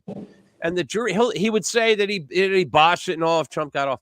And the jury had tremendous respect for him, as I did, which is what kept me off all the social media. Dana Perry, of course, telling me to stay off the social media. Holy cow. What is this? People are absolutely delusional if they think that it was a real trial. What is this guy smoking? Yeah, if they think it's a real trial, that it was a fair trial, they've got to be kidding. What I want to know is that holdout, or maybe there was more than one holdout. Okay. What do you think happened? Do you think they were threatened? Because I remember it was what's his name? Oh crap! Now I forget his name. Well, he came out the other day and said he's the other lawyer. He's not Jonathan Turley. I can't remember his name. I got a brain fart. Dershowitz. Thank you, Dershowitz. Thank you. Yeah, Alan Dershowitz came out and said he kept saying, "Look, I'm just speculating, but I've seen this before, where a judge, if you have a case that it goes to jury and they have a hung jury and it's based on one person, one juror, they will replace him with an alternate just to get a conviction or a not guilty." And he said, so I was sitting there going, wait a minute. Merchan did every other thing he could to help the prosecution and hurt the defense. So I was willing to bet he would have done it, but he didn't do it. But I wonder if they threatened this holdout. Well, sure they did. I just wonder if they did. And they also, what was the guy's, what was the boy's name? Seth Rich. They killed him too. And Jeffrey Epstein. Oh yeah, they killed Seth Rich. They killed him. They killed him. And Jeffrey Epstein didn't kill himself. And of course they threatened. Yeah, all in New York, right? Except for the other one. All right, guys, I just wanted to say hello. It's dinner time around here. Good to see you. Leanne, thanks for coming out. We love to see you, obviously, because you're just a wonderful human being, and Yeah. I still love your accent. Check in the mail, bro. You're a sweet girl. So, thanks for coming out. Well, you know what, guys? Thanks for everybody supporting our country. You know, at least we have a sounding board where we can all talk without being. Yeah. Well, for now. Give it time. Give it time. Yeah. If we lose in November, don't count on it. Your blue states, come on down to Alabama. It is a little bit warm, but everybody's friendly, and there's plenty of water for you to jump into anywhere you want to go. So y'all come on down here with us. So if I get the chance, I will definitely come down. Hang out for a couple of days. All right, y'all take on my way to Florida, of course, because I got to go see my guy Rayman Ray. Yeah. All right, guys, y'all have a great weekend. Take care. See you, Leanne. Have a good weekend. Bye-bye. Bye-bye. There she goes. Yeah, so give me your opinion, Jade. What did you think? What, of the verdict? The case and the verdict, yeah. Yeah, I mean, I actually couldn't believe it because I figured, even in New York, when you hit the jury with the fact that the prosecution is hiding exculpatory evidence and their main witness is a convicted serial perjurer, right? Who, even within this case, perjured himself. And then I figured there had to be one spark of sense in that jury. But so I figured there'd be at least one holdout that we would at least get a hung jury. I also heard that it took Marchand like over an hour to give the jury instructions. Oh, did you see it? It was like 55 pages long. Yeah. And it could have been written. Rich had to poop. No, I don't think so. Either that or that was the quickest poop you've ever seen. That's the quickest, yeah. It was like 55 pages long or something like that. And it could have been written by any Marxist. Yeah, he obviously basically told the jury, you have to find him guilty. I mean, that's what he did. Oh, yeah. And he was going to replace jurors to make sure that happened. Well, that's a speculation, but I think he would have if he had to. But here's the thing that got me is that I said it earlier. I don't know if you guys heard it, but he gave the jury 3 crimes to choose from. Okay. But he said that they could vote guilty on any one of the 3. They didn't have to have unanimity. Yeah, they didn't have to know what crime you committed. Well, yeah, they didn't have to. He also said they didn't have to prove the underlying crime, which wasn't a crime. Yeah. That's why. But here's the point: you usually have to have a unanimous verdict on a single crime. If you have 5 crimes, you have to have, in order to find them guilty, all 12 have to find them guilty on that one crime. Then they move to the next one. All 12 have. You know what I mean? So I don't get it. How did he get away with that? He gave them 3 crimes and said, well, you can pick among any 3 and it doesn't have to be unanimous on all of them as long as there's a guilty from all of you. Well, no, that's the very essence, the basis of this legal system is that you have to identify the crime and 12 people have to find you guilty of it. Yeah. And if they don't like you. And it just didn't happen. Yeah, but it's supposed to be a jury of your peers. Yeah. People that hate you. So, yeah. Yeah, I mean, it was a foregone conclusion. I'm surprised, but I'm not surprised. I really thought that with everything, one of those jurors at least would have said, this is beyond the pale. This is over the top. And interesting, Bobbity. Interesting. I guess nobody took it that far, and it's obviously going to appeal. I can't see the appeal. Oh, it's not available anymore, Bobbity. Well, here's the thing: the appeal would if they go to the appeal, it'll take till after the election, so they'll be able to say, felon. But you know what? With the amount of money that he made over the last 24 hours. The donations, right? I mean, I think it was another blunder that they did this. I mean, think Be about careful. Be careful what you wish for. I mean, think about it. He was gaining momentum with every indictment. In fact, the joke was he came out one of those times and said, "I think I'm just a couple more indictments away from winning the nomination." He said that, right? And he was right. But so what made them think that this was going to be any different? These people on the left, they're evil, but they're not bright evil people, because they really thought that all these indictments would harm his presidency. They really thought that charging him, right, and going to court would harm his campaign. And now they really thought that finding him guilty would harm his campaign, and none of it has worked. Do I remember you were talking about Admiral Yamamoto earlier, or was that somebody else I was listening to? Not me. Okay. Admiral Yamamoto. Yes. Remember, Admiral Yamamoto was the guy in charge of the Pearl Harbor raid. Miyataka Yaname Nabore. After they bombed Pearl Harbor, and I don't know if anybody can prove it, but it's one of those things. Which was already known that was going to happen too, by the way. But apparently he said. You're right, Jeff. They could have too. Apparently he said, "I fear that we have only awakened the sleeping giant, and filled him with what was it? Purpose, fury. I forget. Something like that. Yeah. And so now I'm looking at this as the Democrats' Pearl Harbor. Yep. And I think a lot of people are. Oh yeah, I think so too. One can only hope. Yeah, he's right. Jeff said the Supreme Court should have stepped in and shut this down. They're such cowards. They could have too, because they could have stepped in and said, "Look, you're a state prosecutor. You can't use federal crimes. You can't do it." But Merchan allowed Bragg to do it. I mean, any one of these jackasses on the left that is cheering this, they're just a moron. They don't understand that now we have a precedent that, well, if we can't get you on statute of limitations run out state charges, we'll just go to the federal system.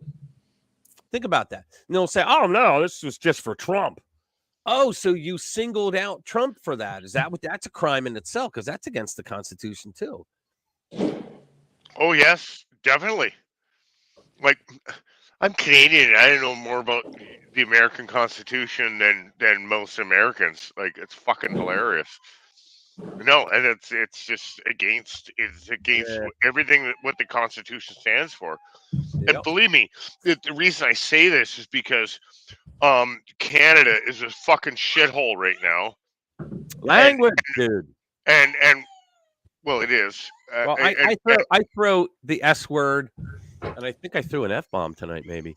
But I'm not trying to do it every other word. So do me a favor. Okay, so I don't get. Sorry, Rich. No, they will. No, it's all right, man. They will flag the thing if there's too much. They do have a policy on that. Okay, no, I get it. I'm sorry. Yeah.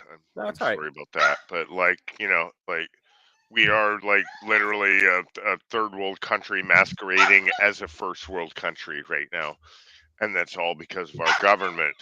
And it's because we're a democracy and we're based on the British shit. Which, shut it, fucking shut up. My dog's barking. Sorry. And what we really got to do is we need to actually become a constitutional republic, just like the United States. That'll never happen. Well, it might. Maybe you guys come rescue us. Yeah. Well, I think the chances of that happening are the same as a second term for Jimmy Carter. There you go. Yeah, Commander, yes. I was, and I do say I was Canadian. Okay. I don't know if you knew that. No, I didn't. She's from Canada. Air Force. We left Canada in 1996, and one of the driving factors was the politics. And and it's only kept getting worse. And you've got consider several rude adjectives before I use the name Trudeau. Call him just call him by his real name, Justin Castro. Yeah, well, it's funny. A lot of people believe that. It's a great meme. I don't think it's spitting image. He's a spitting image. His mother had an affair with Castro. His mom did have an affair. Oh, Rick, and you don't know half of Margaret did say she was like Fidel Castro's the sexiest man I've ever laid eyes on. Oh, you know. I don't know. Okay, Rich, you don't know the half of it. You don't know the half of it. Beard. The beard. Those two, Pierre Elliott Trudeau, and oh God, what's her name? His wife, Margaret. Margaret, thank you. Trudeau. Yeah, Pierre Elliott Trudeau and Pierre Trudeau and Margaret Trudeau.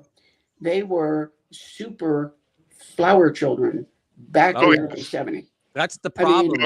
They were real fast. No, you don't know the half of it. She may or may not have had an affair with Castro. The fact is, she did.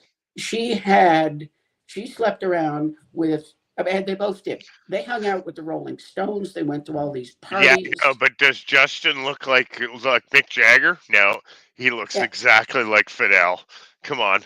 I mean, I don't know that. I know. They denied it though. She was a groupie. She pounded everybody in the I don't biz. No, but the point is, it doesn't matter. The point is, that's the situation. I mean, they were all over it. They were into the type of parties that Rolling Stones had. They were buddies. Oh, I know. And she may or may not have. I believe that she could have if they were in proximity. Because I'm sure she probably did, but I wouldn't doubt it. It wasn't from Mick. It wasn't Mick's kid. I wouldn't doubt it. I think she would have. It was definitely Fidel's kid. Justin is definitely Fidel's kid. Now that I don't know. We've got picture. You gotta know. That I don't know. Come on now. Just look at the pictures, Jade. Look at the pictures. He does resemble him. Freaking spitting image. Yeah, he does resemble him. It's fun to say, spitting image. He looks nothing like Pierre. One way or the other. It doesn't matter because his father was. And he acts like his dad, but he's not as smart. So. His father was quite the orator. His father was quite the socialist. I don't know if you realize. No, I know. I'm like 50 years old, so I understand what's going on in China. In particular, Pierre Trudeau. He single-handedly ruined the Canadian military. Yes, I know that. I know that. Obama did that here. We had to get rid of our one aircraft carrier, the HMCS Bonaventure. And the reason was that after Pierre Trudeau got through cutting back the military, they realized if they staffed the aircraft carrier, that was like a third of our Navy on one ship. Yeah. So I know.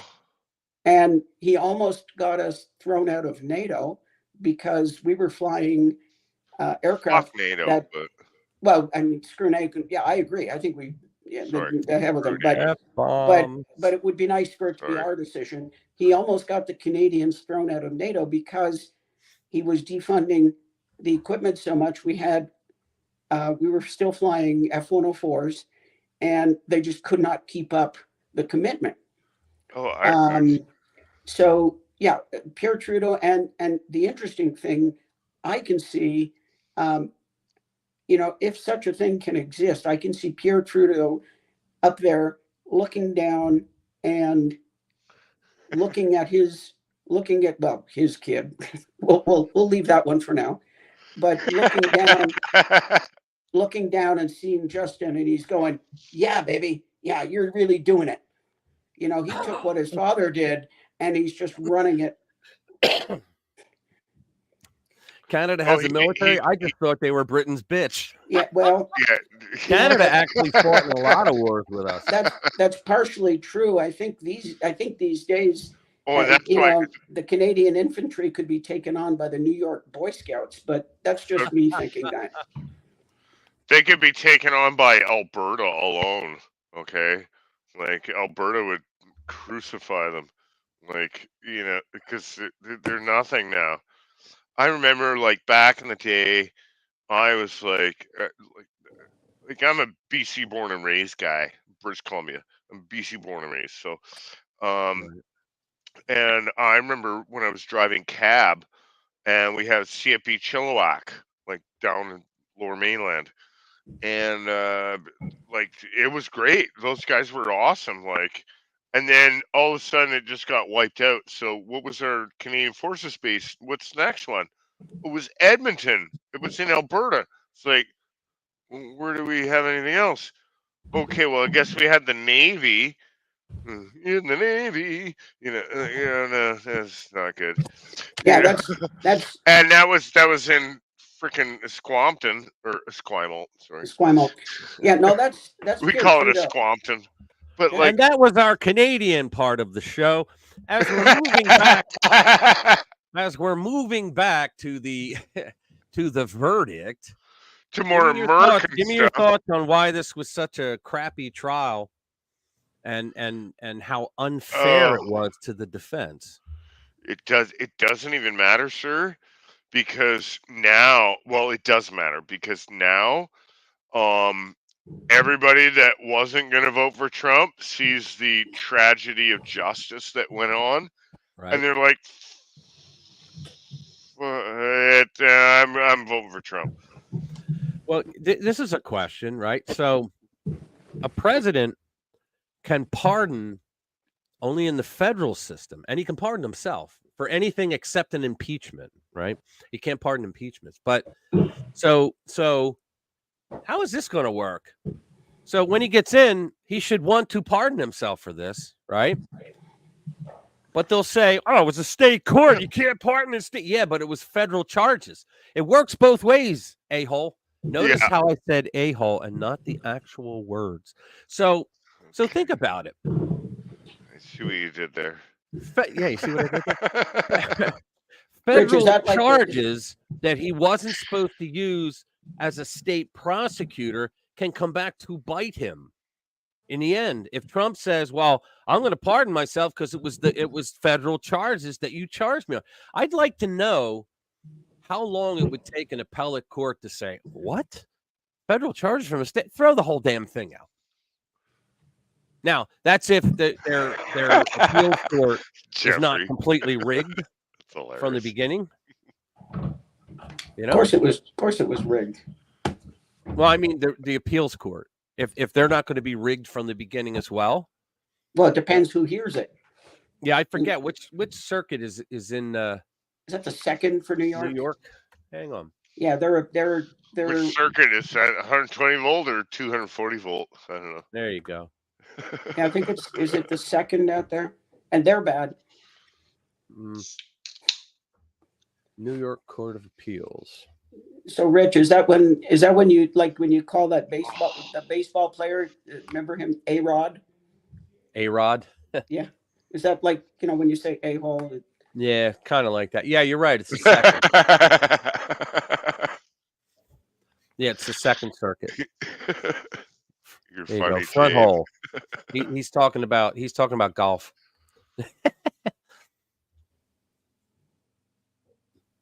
Yeah, I just think this judge could not have done more to help the prosecution. I mean, there were times that they were like, what they were going to do is they were going to bring Trump. Talked about him today. Did you guys did you watch his press conference? Well, he talked about it today. He said that he was talking about what the hell is his name now? Oh damn. Weisselberg, Alan Weisselberg, who was the CFO for he was like the top money guy for like 40 years for the Trump organization. He's in jail for things that he did on his own, right? And they told him, see, it was one of those, it was like another one of those Robert Mueller things, Oh, well, we don't want you. We want the big king boss, right? We want him. We want Trump. So give us something on Trump and we won't, throw you in jail. And he said, I have nothing on Trump. So they threw him in jail. The defense wanted to bring him in, and the judge said no. But then the judge turned around and said he changed his mind, I guess, because he told the prosecution you should bring him in. And I mean, how does the judge get away with giving advice to the prosecution? Well, I think you should bring him in. In other words, he'll tell all, right? But the reason why Bragg's team didn't want to bring Weisselberg in is because at the time when they were discussing this was when Cohen was on the stand, and they were like thinking, do you know how much more Weisselberg probably has on Cohen that he could trash him even more? So that's why they didn't bring Weisselberg in. But I mean, think about that. The judge did not allow material witnesses to come in for the defense. I mean, I've never seen a trial more rigged, and yet you got the lefties, jumping for joy. Twitter is celebrating. They're celebrating. It's ridiculous. Twitter got over their funk of Elon taking over with this. They're happy again. I mean, they want to canonize Mershon as a saint. I mean, I don't trust Elon, but I like him. Like, he's okay. Yeah. Hey, he's done pretty good. Can't give him shit. Sorry. Yeah, he said there isn't anything. You're right, Jeff. He did say that. There isn't anything on Trump. That's what everybody said. You heard that Michael Cohen, like the guy Costello, Bob Costello, a very good witness, by the way. He was a U.S. attorney at one point. Or no, he was a federal prosecutor for a U.S. attorney. And he had said that when Cohen was his client, that he kept saying, because they said, look, if they want something on Trump, give them something on Trump. And he said, I don't have anything on Trump. There's nothing. All right. He said, I don't have anything. And so then he said, I'm not going to go to prison. I will do anything to keep from going to prison. In other words, I'll make shit up. Yeah, I'll make shit up. And I remember him saying that. I'll make shit up. And from what I understand, that was Cohen who came up. He was having an affair with Stormy since 2006. Yep. Okay. Yep. There was a whistleblower that came out. Conveniently, the media didn't want to talk about that. I will put that aside. That's salacious. Yeah, yeah. We're prim and proper. So he came up with the idea. Trump literally thought he was just paying some legal bills. But it was Cohen that was banging what it was. But you know what? The best person that I heard explain this was Rudy Giuliani. And Giuliani said, look, Cohen was a personal lawyer for a billionaire. He goes, I was too, a personal lawyer for a billionaire. And he wasn't talking about Trump. And he said, the reason they have personal lawyers is because with their stature, all that money, you're always going to have someone that's going to come along and try and get money out of you for whatever bogus reason. He goes, and a billionaire is too busy working in his businesses in order to take time out for this. So he gives all the power of attorney over to his lawyer, right, to make these judgment calls, and they give him bank accounts. Yes, you can make this call here and there and all. Now, nobody got time for that shit.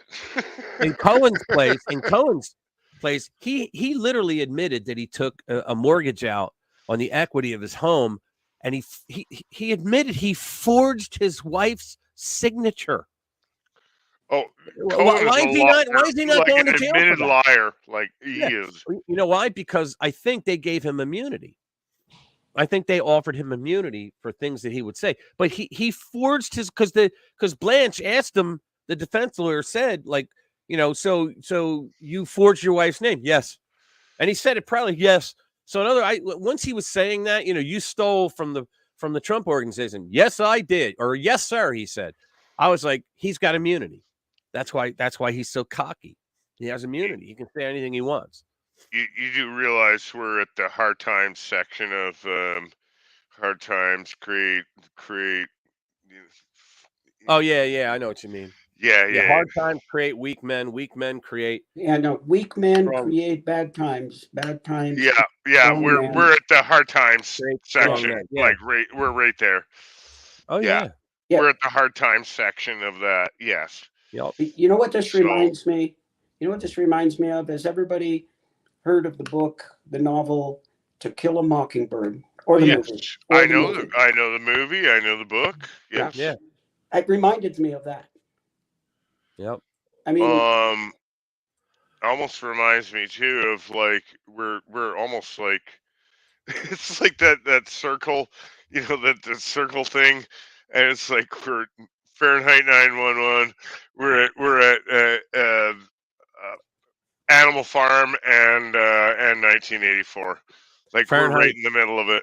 It's 451, by the way. Oh, 451. Yeah, sorry. Yeah, and you know why it was Fahrenheit 451? Why? Because that's the temperature that paper burns. Really? Yes, they burned books. That's very interesting. Yeah, they burn books. Yeah. Okay. That's the that temperature. was the central thesis. That was the central thesis of Fahrenheit 451 was burning books. Burning books, yeah, and attacking, like arresting you if you had a book. I would have been like, motherfucker, I got a Kindle. Yeah. No paper. No Yeah. paper, biatch. No paper here. Yeah. Of mice and men. Yeah. 451. I know it's like it's funny. You see a lot of shit in Hollywood, like everybody's throwing their cigarette into a pool of gasoline and it just explodes. That's all BS. Okay. Yeah. As a mechanic, I've been a mechanic for over 35 years now, and it's been a hell of a segue that I missed there. But go ahead. I literally I'm smoking a cigarette and filling up a gas tank with a jerry can. Like there's fumes going everywhere, and it doesn't explode. And do you know why? Hi, Linda. Good to see you, my dear. The reason why is because a cigarette, like the cherry on a cigarette, does not reach the flash point of gasoline. So. Oh, really? Oh, most people don't know that. Yeah, most people don't know that. Yeah. And most people. Well, you watch a movie and they flick it into the gas. Don't believe anything Hollywood tells you. You know what else? Yeah. Well, I don't know if this is what you started off with, Commander, but I know that when a car blows up, it doesn't. The way they do in the movies. No. If it catches fire, it doesn't explode like that. It doesn't do that. The other thing that a lot of people don't understand is that gasoline is not flammable. It's you know vapor. Yeah, it's gasoline vapor yeah. is very flammable. Yeah. Yes, exactly. I could literally throw my cigarette butt into a pool of gasoline. Try to explain that to a Tibetan monk. It will act like water. It will just go, and it's out.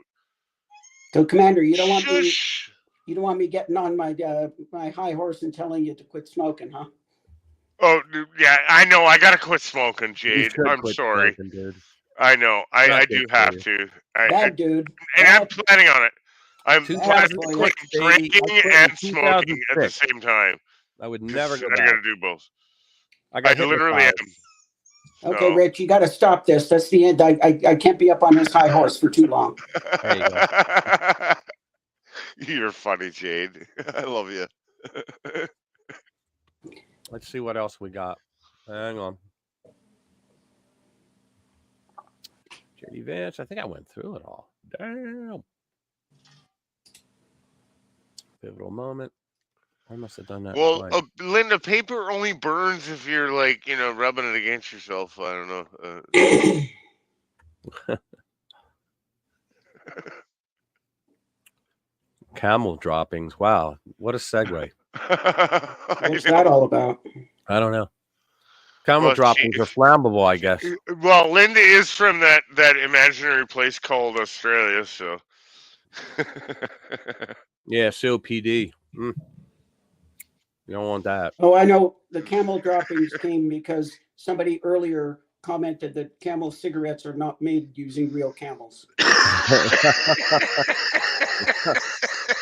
Okay. In the 1930s, they used to call cigarettes coffin nails. They knew back then. Yeah. But then they got no. Let's get out of here. Oh, come on. I'm not at work. There you go. Yeah. Well, yeah, I forgot you're a doctor too, aren't you, Jade? Yeah. Yeah, I don't do that kind of stuff anymore anyway. What are you a doctor of? What's your doctorate in, Jade? Well, medical Medical doctor, doctor. but Okay, very what very I good. Yeah. what I do is aerospace. So Oh, all the pilots, like you go and get on an airplane, and I could have certified that guy to be able to fly the airplane. okay, very good. Well, I got a story. Linda Hunter's already heard this one, but so I was walking from northern British Columbia down to southern British Columbia, and I stopped at Nyack Helitack, and I thought, It's sick. oh, okay, make some money, like we'll do this, and so it was helicopter. You got brought into this area via helicopter. Good, and then you got picked up by a helicopter, and so I spent a couple of weeks there, and so 1 week, we go in there, and we get picked up again, like to go back to camp and everything, and I could see that the freaking pilot was having a heart attack because Get out. I'd already had my first aid ticket and everything, and like she was having a heart attack. I'm like, you guys, like, get him back there, and I'll deal with it. So I pulled the pilot out of his seat, and I jumped in the pilot seat of this helicopter, and I freaking landed the thing. It wasn't pleasant, but there was no damage, and everybody lived. Wow. Like, yeah. So, like, yeah. Let me interrupt for a second, guys. Before you leave, please click the like button. Appreciate it. Fucking rights. Yeah. Sorry. Those of you watching, if you're not subscribed, please subscribe. I do daily videos, not live streams. Live streams are Fridays. Every other day is regular recorded videos. We're doing better this week, Rich. Yeah. Right now we got 14 watching, but we got 19 likes. Nice. Oh, wow. Nice. Nice. Some people voted twice. They must be Democrat. There you go. We value their vote. In this sense. I was put in a Scorpion helicopter one time and nearly wet my pants when I was 8 years old. I don't think my brother knows about this story. I think I told him, but my father used to take us up to a place called the Penn Warner Club, and it was a fishing club that we used to go to. It was like 30,000 acres of lakes, right? It was great. And so we're there. It's like 6:30 in the morning on a Saturday, and we stop at the gas station. And this is years. I was 8 years old, right? It was 52 years ago. So the guy that he knew, his name was Buck. They called him Buck, right? And so Buck, who owned the place, he comes out and he says to my father, they knew each other, and he goes, "Hey, Dick, how you doing?" He goes, "Look, I gotta lock it down because I gotta fly down." He goes, "What are you talking about?" And he goes, "Well, I got the Scorpion on the roof," and he goes, "And we got a trucker. We have a service. He ran out of gas." He goes, "So I'm going to take him some. Then you can't just pour the gas in for a truck. You got to actually do something inside the truck. You got to prime it or something." So he was going to do that for him, right? And he goes, "I'll be back in like 20." And he goes, 25 the longest. And he goes, "Yeah, I could wait." And he goes, "Hey, why don't you take my kid with you?" And he goes, "Okay, come on." I'm like, "Huh? What are you talking about?" Right? So we're climbing up on the roof, and I'm like, "I don't want to get in there." I'm like, "No, I don't want to go." My dad's like, "No, get the fuck, just put it in there." And he straps me in. Oh my God. So we're on the roof, and when a chopper takes off, a Scorpion, he goes like this. So I'm like this, right? Meanwhile, the straps are for a man. I'm a little kid, so I'm like all the way up to the glass bubble, right? And he's flying down a highway, and I'm like, you're below the wires. And he goes, "Yeah, you don't want me to hit them, do you?" And I'm like, "All right." So he lands on the truck. It was a tractor trailer, right? He lands on top of the truck. Guy comes over and he hands down the can. Then he gets out and he goes, "Stay here." And I'm like, "Where am I going to go?" He gets down, and MASH soundtrack in your head. Yeah. Suicide is painless. Yeah. So he goes down, and it felt like forever, So I'm thinking to myself the whole time he's priming the engine or whatever the hell they have to do. I'm thinking to myself, well, if I could probably jump down out of the helicopter, and I could probably find a way to jump down off the truck without breaking a bone, and I'll just run back towards the other one. Ah, there he is. There's Jimmy. And I'll just run back. How you doing, But brother? that didn't happen. We had to fly back. I was terrified to move. So, are you familiar with the UE Cobra? It was the, I guess, Vietnam era attack helicopter. When I was in the helicopters that if you want to take out a city block, they use the Apache now, but it was the Cobra back then. Yeah. So when I was in the service, I got time in like a half a dozen various fighter jets from being associated with the squadrons. But one of my more interesting rides, I was in Ramstein, I think it was, and ran into this. That happened to have a Cobra squadron that was in. I ran into this warrant officer. Kind of looked a little grizzled and like he was just about ready to retire. And he asked me if I wanted to go for a ride. And I said, well, yeah, hell yeah. So next morning I go out, and I'll just cut to the chase. Basically, the lesson is when you have a grizzled, old, experienced warrant officer in an attack helicopter, never ask them what the aircraft will do, because they will show you. Oh, yeah. And I'll tell you, it was, I don't think I was really scared. I was just sitting there. I was just sitting there. I was going, okay, we're going to die. No problem. He's got this stick here, and he's saying, well, we're allowed to bank it over to like 60 degrees. And this is a little more than 60 degrees. And the guy was a nut. Well, I know the age 64. Richie, what is this story you're telling? We were just talking about helicopters. That's all, Jimmy. A Scorpion helicopter. No. You're the dad the old man made you get in a truck or something? No. He made me get into a helicopter with Buck from the gas station. I was there. No, you weren't there. He thought it was funny. He thought it was. I forget how old I was. I thought I was 8. I could have been a little older. Did you go up in the helicopter? Yeah. All he did was flew down the highway to a truck, and he landed on top of the truck. He opens the door and he hands a gas can down. Then he grabbed this, whatever it was, a tool, and he got out himself. He told me, "Don't go anywhere," and he left. And I'm like, "Where am I going?" I'm thinking, "Where the fuck am I going to go?" Pardon my French. So he gets down, and I'm sitting there, and I'm like, I'm sweating bullets because I was terrified. I was telling Dad, I don't want to go. He's like, no, you're gonna love it, and he puts me in there. Jim, there was a time when we were in an amusement park, and I don't know if you remember this, and I was terrified of this thing spinning forward, and so he's trying to rock it, and I was stronger than him because I've always been stronger than him, and he was pissed. He was like, "Oh, you're so good to see you, buddy." Yeah, so I kept him. Hey, Sensum, what's up? Commies, tossing commies out. Guy named Pinochet. Funny. What's up, Jeremiah? Some good Pinochet action there. Jimmy, how you doing, buddy?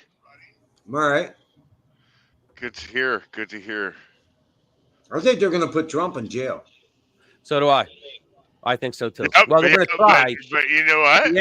This will be their only opportunity to do it. Why wouldn't No, Jim, he's not going to go to prison. He will give him a prison sentence, but the Secret Service has already said that they will never let that happen. And what they'll probably do is put him under house arrest. Yeah, how can they even do that? How could they even manage to do that? The Secret Service said we would have to empty out the prison in order to do that. And they have a mandate. Bongino talked about this. There's a book that says in case that ever happens with the president. And they already thought it through. And they were like, no, we will not. And they said that means that we bring our cooks with food in. We bring all our stuff. You have nothing to do with it. And they said, do you want to do that? So I think they'll put them under house arrest. What if the Secret Service is in on it? They're not in on it, Jim. If they were, he'd be dead. He'd be dead already. Dead right now. Yeah. Now exactly. I know for a fact that the guy that runs it now is slightly woke. But you'll notice that Trump also keeps his own personal security team. Yeah, he does. Yep. Excuse me, he's trusting his life to somebody who answers to the White House, basically. Yeah, like he's got his own personal security I think team, you're out of here. and yet Trump still walks ahead of the security team. Maybe it's time we move on that from takes Trump. some balls. What do you all think? So. I think it's time for you to move on from this. I think it's time you move on from this chat. Bye. Who, me? No, GP. It was Nelson. Oh, Nelson. Nelson? Fuck Nelson. It was Nelson. Yeah, GP. It was Nelson. He came in before.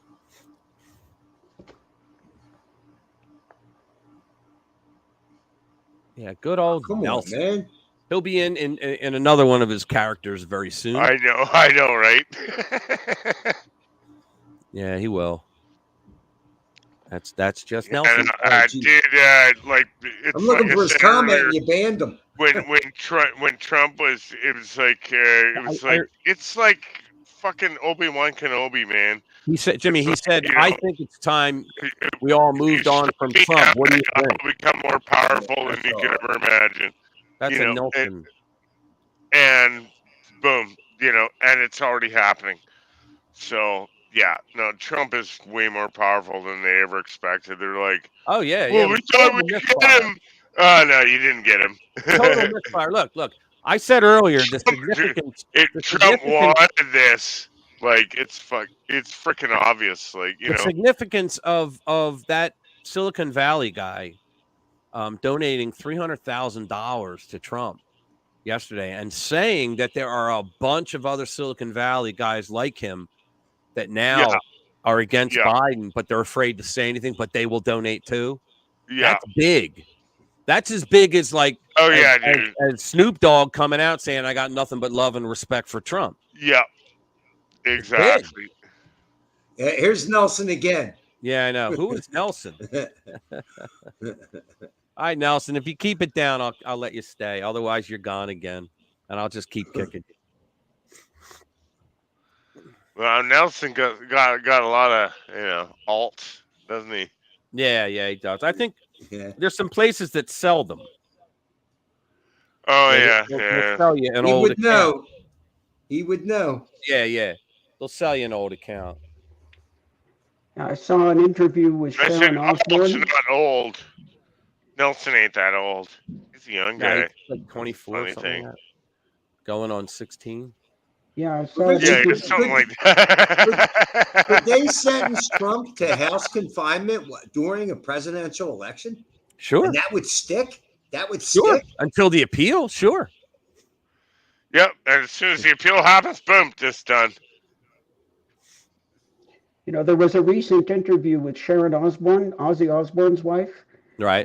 And she was saying that there's an awful lot of people in entertainment, and I don't know if she's in so much of the movie side, but of course in the music side. And she says everybody's out there talking one way and going and voting for Trump. Cool. Nice.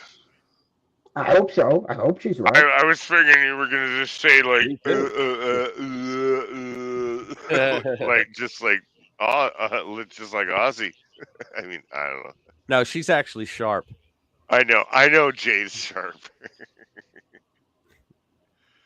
Jay's funny. Oh well, so is fucking Sharon. Like she's kind of sharp. Yeah, Sharon's Ozzy's managed not so much. Yeah, Sharon has managed Ozzy's business for like 40 years now. Yeah, I know. I saw the one where he had his show, the reality show. I used to torture my parents with Ozzy Osbourne, fucking Black Sabbath. I remember when Ozzy, there was a prop that they were making on stage, and it was this like devil head, and it was giant. And he's standing there listening, and Sharon's there too, and he's listening to the guy, and he goes, "So what does this thing do?" And he goes, it roars, flames come out, and then bubbles shoot out all over the crowd. And he goes, "Are you kidding me?" And he goes, Sharon, I'm supposed to be the Prince of fucking Darkness, and he's got bubbles coming out over. I died laughing. Yeah. It was the funniest thing. That's a true story because he's from Birmingham, old Ozzy Osbourne. Yeah. And another story when he was traveling the world. I think it was in New York at the time, and he used to constantly be getting absolutely pissed. Yeah. And so, in order for Sharon to stop him from getting absolutely hammered, she took all of his clothes. Oh, really?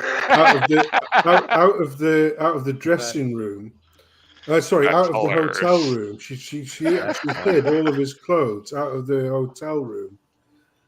And so she went out, on an engagement with some other person. And when she got back to the hotel, she walks into the bar and there's Ozzy resplendent in one of her dresses. And this was like in the 80s. This wasn't the transdemic. This was the 80s. And she was in it. He goes, well, so you have to get a drink. That's fucking hilarious, dude. That's a true story. She actually took all of his clothes out of the room and he went down in one of her dresses just so he could get a drink. Imagine. I can imagine. Richie, did you see the article? Robert De Niro was supposed to get some award for I can't hear. Yeah, Robert De Niro was supposed to get an award for his philanthropic efforts, right? And it was for something about broadcasters and radio or something. Oh, all right. And they pulled the award from him because, they're politically neutral. And with him talking all that shit the other day, they were like, "Nope." So they pulled the award because he's an ass. Is that that the idea? Have you seen the freaking memes? The memes are hilarious about fucking Robert De Niro. Yeah. But here's the thing. When the guys started heckling him from like a distance, you could hear him. And he goes, "You see this? You see this?" He goes, "This is just they're just animals." And I'm like, "Oh, really?" Kind of like going on to an award show and looking directly in the camera and saying, "Fuck Trump." Yeah. He's like, "You mean like that, Bobby? Is that what you're talking about?" Like saying F Trump right into the camera on an award show. Yeah, and what happened with Goodfellas? I mean, like, come on. He was cool in Goodfellas. He was cool in fucking the Taxi Driver movie. Fucking what was it called? Yeah, well, I never thought that was that good of a movie. But like, no, I never thought. Well, now you heard about how he got his career started, right? Right? Yeah, because he blew some Jews. No, Jesus Christ! Will you please stop him with the Jews? You guys are the freaking Jews. Come on, it's my channel. I do not dislike Jews. All right, so I don't want to get a bad rap. Sorry. Shut up. You have no idea. Oh my God! You're lucky I'm not playing some Mr. Bond here. No, De Niro was like Steven Seagal. De Niro was one of those guys that the mafia. Seagal's a loser too. So. Go ahead, finish. It's your show. Yeah. Okay. De Niro. Trump De Niro. How much the mafia got into becoming angels. They wanted to put money up for movies and get a return. So what they do is they say, okay, we're going to put money up for you so that you don't have to work while you hone your craft. And when you start to get parts and whatnot in movies, you have to pay us a percentage of whatever you get until you pay us back at this figure. And De Niro was one of those guys. And he got lucky because he was a good actor. I mean, he's an a-hole, but he was a good actor. Yeah, yeah, of course. Yeah, and he was a good actor. So okay. So, I mean, I liked his movies. I liked him all the way up until he came up against Trump because I just thought, wow, why when he contracted TDS, it was all over for me too. Yeah, I was like, well, what the hell is that about? Like, why does he hate Trump so much? And some people think it was because his career at that point was going down. Because he was getting older and people didn't want him for the part that he was known for doing in the past. He was like he wanted to be loved. Great. Like every movie he was in was like stellar. And then, all of a sudden TDS. All of a sudden, Trump derangement syndrome. Like he Question for you, though, Rich. Question for you. Sure. Do you think De Niro really hates Trump, or is somebody paying him to be an actor? No, I think the third option. I think that I don't think he really. I don't think he really. Island. I don't think he really gives a damn about Trump so much. That's what I think. As he wants to be loved by the left, by Hollywood, the executives, and the media. He's no different from the meathead. I think he was no different from the was meathead. at Epstein Island at multiple Well, times. I think he just wants to be loved by the left and that does, Hollywood crowd. Hang on, Commander. Hang on. Let Rich finish. That's what I think. I think he just wants to be loved by the left, by the Hollywood left, by the lawyer, all that. Anything that could help his career, that's what I think he's doing. So he thinks that because he plays a tough guy in movies that he's a real tough guy in real life. He ain't. He's not. Weak. Yeah, Did you see how he handled those hecklers? Yeah, I know. He's weak. He's yelling at him because he's got those beefy guys in front of him. Never once did he try to go past them, right? Have you seen the memes? Have you seen the memes lately? Oh, yeah, they're awesome. Like with him and fucking versus Trump. Like they do the George Floyd like stepping on the neck kind of thing. It's hilarious. Could I ask yourself, Rich, in the panel, a very, very quick question? Sure, go ahead. Yes. And I'll give my answer first so you can go around the panel. But if you could pick one, what would be your favorite Robert De Niro film? For me, my favorite film that he was in was Midnight Run with Charles Grodin. I thought that was a great film. That was a good film. Yeah, that was a really good film. For me, I would have to go with Goodfellas. Godfather. I'd have to go with Goodfellas. Yeah, I'd have to say Goodfellas too. Godfather. No, that was. What part was he in The Godfather? He wasn't. You're thinking Al Pacino, aren't you? Yes, he was. No, Niro was in The Godfather, wasn't he? Part two, Jimmy, I think you're thinking of, mate. And I tell you what, mate, I've missed your streams. Where have you been hiding, sunshine? Have you been Well, I work till I don't get home till like 6:30 at night, and I get up at 4:15 in the morning. So, you know, I mean, I don't have much time to do anything. I mean, I stream Sundays at 3:00, but I really don't have the time to do much. You know, either way, mate, I miss your streams. Good lad. Uncle Bobbity says Robert De Niro's best movie was The Mission. Oh, that's interesting. Because he was also in I think called Taxi Driver. He was like I didn't like that. Taxi Driver. I didn't like Taxi Driver either. Yeah, I didn't like that. I don't either. But I'm just saying, like, you know. Richie, how much did Trump get donated in the last 24 hours? 39 million? I know it was a record. It's probably more than that now, but that's the last number I had heard. Yeah. What I heard was it was 39 million in 10 hours. Yeah. And 30% of that was first-time donors. Right. Yeah. And that's pretty amazing. Wow. You know what else? Let me go back. You know what else he was good in? Believe it or not, Raging Bull. Yeah, that was a very good. Oh yeah, Raging Bull. Yeah. I forgot about that one. Yeah. They filmed it backwards because he had to put on a lot of weight, and then he had to lose the weight through the film. Yeah. So they filmed it backwards. Okay, gotcha. Was that a Scorsese film as well, Raging Bull? I think it was. Hang on, let me see. Let me look it up. I think it was. While you're looking it up, do you know what else? You know another good film that was filmed backwards? What's that? Was Memento. Okay. With Guy Pearce. Yeah. That was a great film. Do Not Trust His Lies. Great film. Do not trust his lies. Listen. Yeah, I'm turning into a pumpkin. I got to get up early in the morning. All right, man. Thanks for stopping in, Jimmy. God bless you, mate. I miss you. Everybody. All right. Sunday at 3 p.m. Eastern Standard Time. I'll see you. Sunday, I almost ended the stream. I'll be there. I almost ended the stream. Okay. 12 o'clock. I'm going to end it in less than an hour anyway. Memento. Oh my goodness. Yeah. What happened to everybody? I don't know. Well, can I ask you guys a very quick question? I'm sorry I'm late to the party. I don't know. Did we disappear everywhere? There we are. Yeah. I'm I don't know how he sorry, did Rich. that.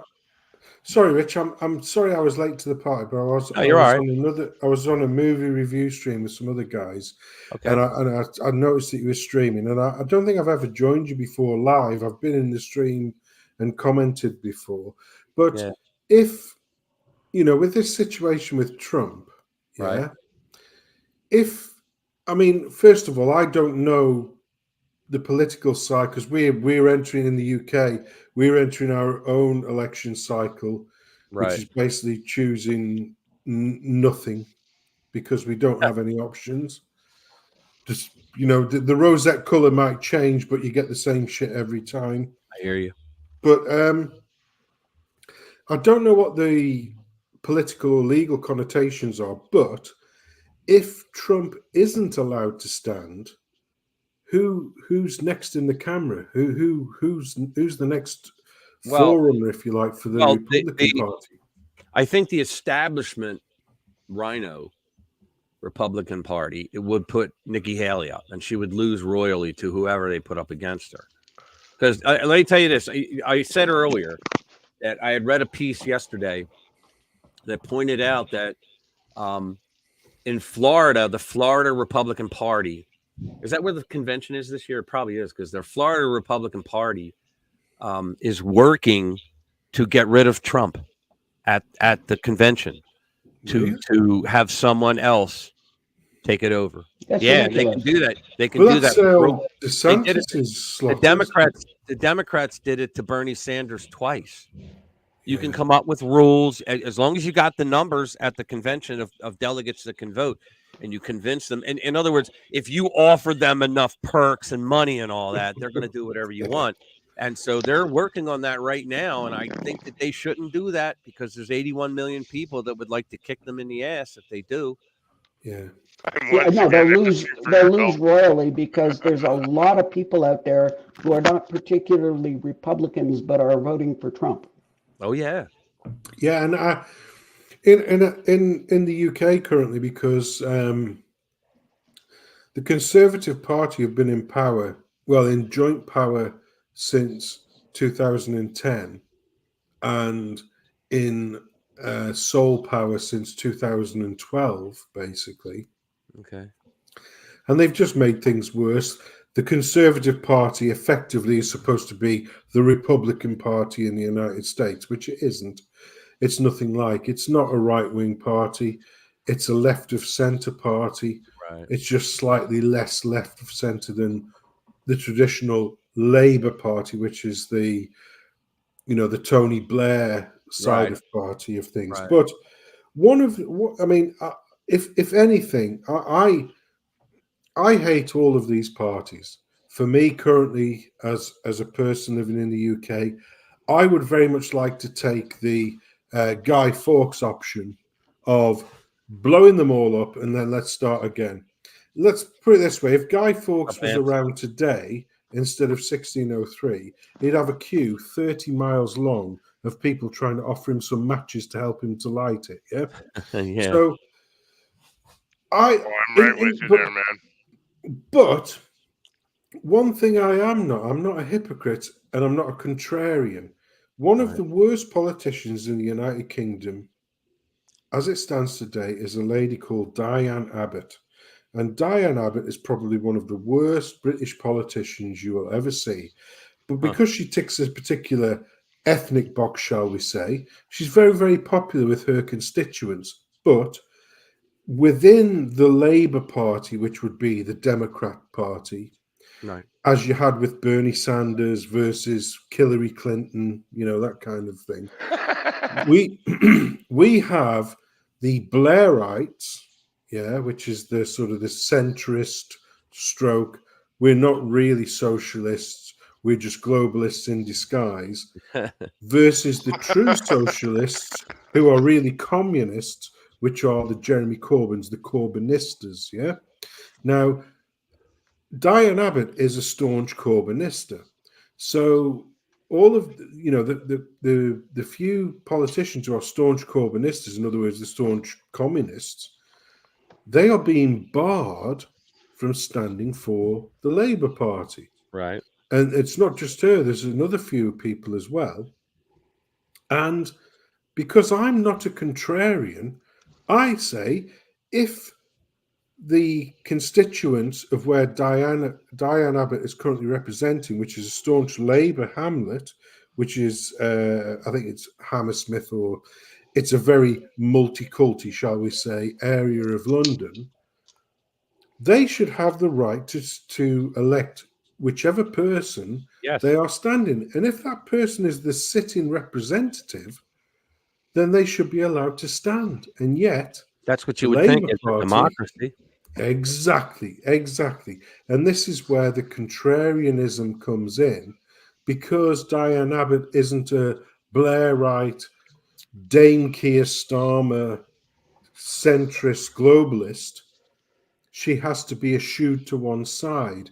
And this is why I've been saying to everybody who will pay it lip service is that in the next elections, the best result, believe it or not, the best result that the UK public could dream for is a 0 seats policy for the Conservative Party and these also rans known as Reform UK, although they should be called Conform UK, because they're just a Tory lifeboat, basically. And a massive majority for Labour. And people say, oh, that'd be horrendous, No, the worst outcome that the British people could get is if the Labour Party have a majority whereby they have enough of a majority where they can get decisions through, but they don't have a massive, overwhelming majority, because all of the, if for instance, my dream is there are 650 seats in Westminster. My dream is give Labour 600 seats, because what you would actually end up with is the Tory party would be decimated. Great. We'd have a 600-seat Labour Party. And what you would actually have is you'd have two factions. You'd have the Blairite Globalist Party and you'd have the Corbynista Socialist Stroke Communist Party, and they would eat each other alive. And it would be wonderful. It would be the glorious greatest to watch, right? It would be. That was interesting what you said. You said the right-wing globalist party. Yeah. Exactly. We don't think that way. Right wing over here, we're not globalists, we're nationalists. Well, Tony Blair, I don't know if you noticed, you guys realize that the right wing and the left wing are the same. Yeah, they're like opposites. They're the same part of the same vulture, right? Yeah. Okay. It's two cheeks. It's two cheeks of the same arsehole, as we say over here in Britain. I like that. That's funny. That's funny. But believe it or not, it's the same here in China. Like, I'm from China there, Sensum. So yeah. The thing is, our good friend Klaus Blofeld Schwab, he's standing down from the World Economic Forum. Oh, I heard that. I heard that. His nephew is taking over, isn't he? Yeah. No, well, it could be one Tony Blair. What? So if Sir Tony Blair was to be pigeonholed as the WEF next leader, then you have a direct path from Dame Keir Starmer. should be like they're bad here in Canada because like our all 338 basically, just about all of them are fucking in league with the WF. Yeah, and they gotta go. That's why I keep saying that Canada needs to distance itself from the monarchy of Britain and then become its own constitutional republic, just like the U.S. Yeah. Will never happen. Well, no, you know what? It might not be a bad idea for Britain to do the same. Just distance itself from monarchy. Just saying. Once again, like I say, I am anything but a contrarian, because once again, if you look at our monarchy as it stands now, we have King Charles III currently, Fuck him. And his wife is Camilla Parker Bowles. Yeah. Now, what they want to kind of pretend is, oh, she is the Queen's consort, the Queen consort. Yeah. No, she is married to the King of England. Therefore, and I'm not playing lip service. You know, I don't pay any fealty whatsoever to the royal family. But she is the Queen. She's not the Queen. She is the Queen because she is married to the King. Married to the King. Yeah, right. She's Exactly. the Queen. Yeah, no. You know, it's fucking. Yeah, it's fucking simple. No, I get it. But you know, to go back to that original question, Rich, about who could potentially represent Trump, you know, in his states, and you said the Haley lady. I mean, unfortunately, you know, I mean, Kamala Harris, she's very unpopular. Well, oh yeah, was it Haley? She's Kamala Harris. Well, well, Haley's about as popular as a fire at an orphanage, isn't she? So she's no prince in waiting. So yeah, I mean, she's not very popular at all, even among her own people. Where well, what I thought, I'll tell you what I thought all along. What I thought all along was they were going to, at the convention, they were going to throw out Gavin Newsom. That's what I thought all along. They were going to put Biden out and put Gavin Newsom, throw him in there at the convention. The reason why I thought that is because if you remember, Gavin Newsom started doing these tours in red states, and he was giving speeches in red states, trashing red states, talking about how wonderful California was compared to red states. And red states are where freedom rings. And the blue states are where, I mean, no offense, Uncle Bobbity, but blue states are a shithole, even beautiful California. You know, all because of the Democrats. Run, I know, he's stuck. But he ran around doing all that, and I thought, this guy's running for president, and I'm thinking that maybe someone in the cabal, in the Obama cabal, was telling him, look, get ready. You know, and then if you remember, he did that debate with Ron DeSantis, right? When DeSantis was still running, I believe it was when he was still running. I believe it was before he dropped out. He did the debate with Newsom, whether it was or not, it doesn't matter. And it depends on what your ideology is to say who won that. I thought DeSantis kicked his ass, but everybody on the left thought that he won. So, yeah, well, DeSantis looked very stilted during that particular interview. It was as though he wasn't given free rein, or he wasn't given a good enough script, shall we say? What, in an interview or in the debate? With the Newsom thing, because whenever you saw DeSantis in the lead up to that, when he was representing Florida, and Florida's going to do this, he just seemed like a natural, easygoing, blah blah blah blah blah. But then all of a sudden, you know, DeSantis, this guy, he could be a potential candidate for president. And then the next thing is, it's like, but look at these shiny boots. Do you remember that one, the shiny boots thing? And then but I thought the first thing that he said won the debate for him. I just do. And do you remember what it was? No, I he don't. Said, he the first thing he said was, well, now the other day I was in a restaurant, and he goes, and I had this lovely couple come up to me, and they told me that they just absolutely love me and the way that I'm running the state and all that. And he goes, and it was really interesting because it turns out it was Gavin Newsom's parents. Is that true, or is that a bit of 100% true? And I thought, he just won it, baby. He just won it. Yeah, I remember the story when Gavin's parents moved out to Florida. Yeah. And they walked up to him, and he found out it was Gavin Newsom's parents. And they were and they said that they moved to Florida because of all the freedom. Yeah. Hey, Rich, I'm going to take my opportunity here. Great fun. Had a good time. Have a great weekend. And yeah, we'll check with you. I'll probably reach out to you during the Hit week. me up during the week. Yeah. And other than that, I'm out of here. All right. Have a good one. Thank you, Dr. Jade. Take Appreciate care, it. man. Yeah, take care, Thank you. Jade. Have a great Thanks night. for hanging out.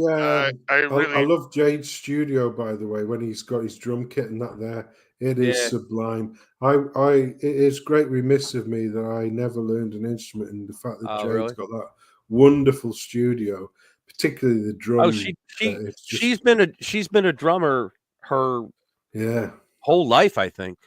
Yeah, that drum setup is unbelievable.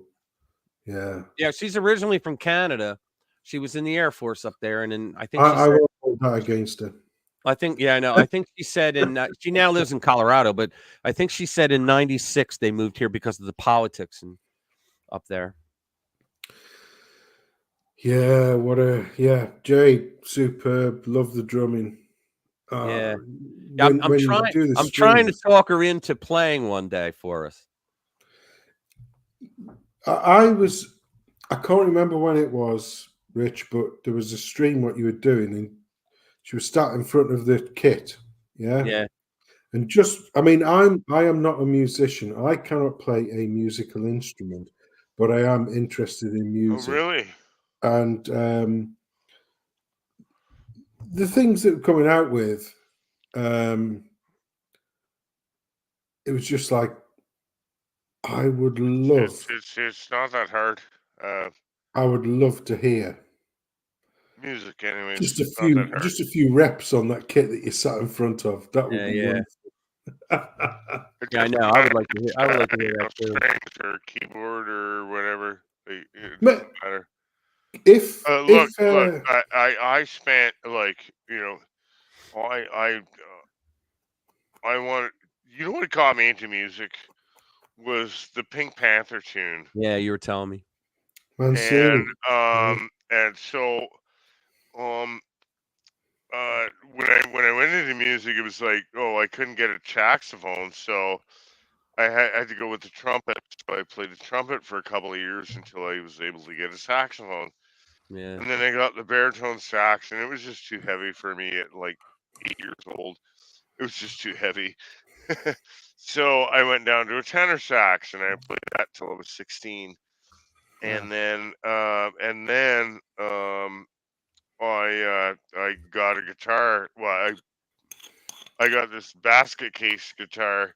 So I rebuilt the guitar, and it was great. It was an Attila. It was a custom build from Vancouver years ago. But here's the thing with me. Almost every guitar I've ever had has been given to me, and every guitar I've ever had has been stolen from me as well. Oh wow, really? Oh geez. Yeah. Oh, wow. It's crazy. Yeah. It's silly. Nuts. Yeah, I know. But it is what it is. So I still got this one right now.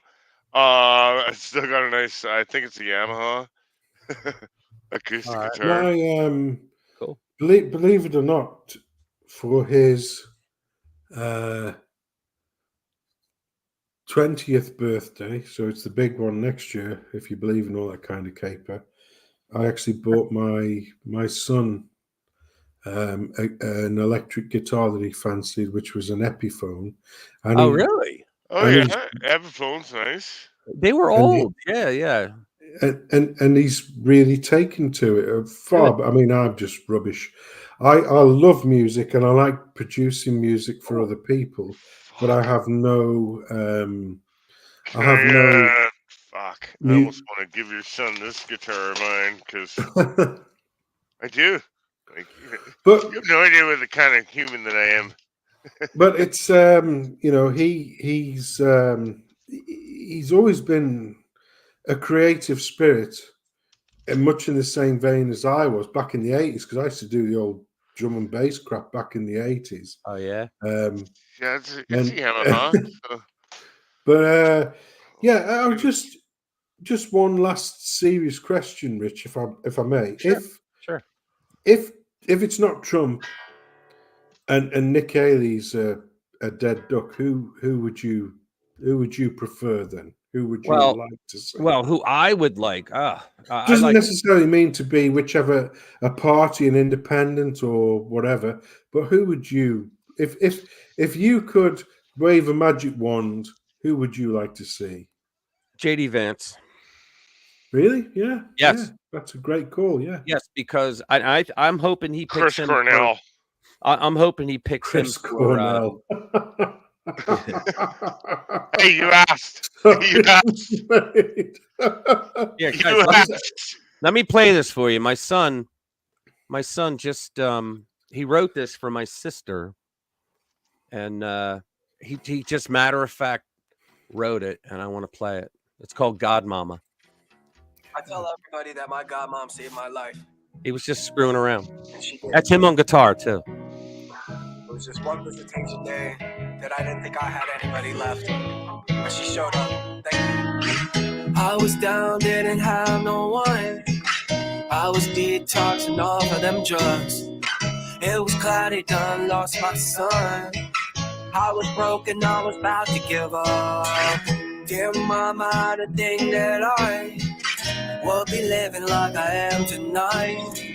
If it weren't for you, if it weren't for you, I'd be another prayer sent to the sky. God mama, done saved my life. God mama, that's an angel of mine. God mama, thanks for giving me time. Dear mama, thanks for saving my life. I had to watch him drive away with my kid.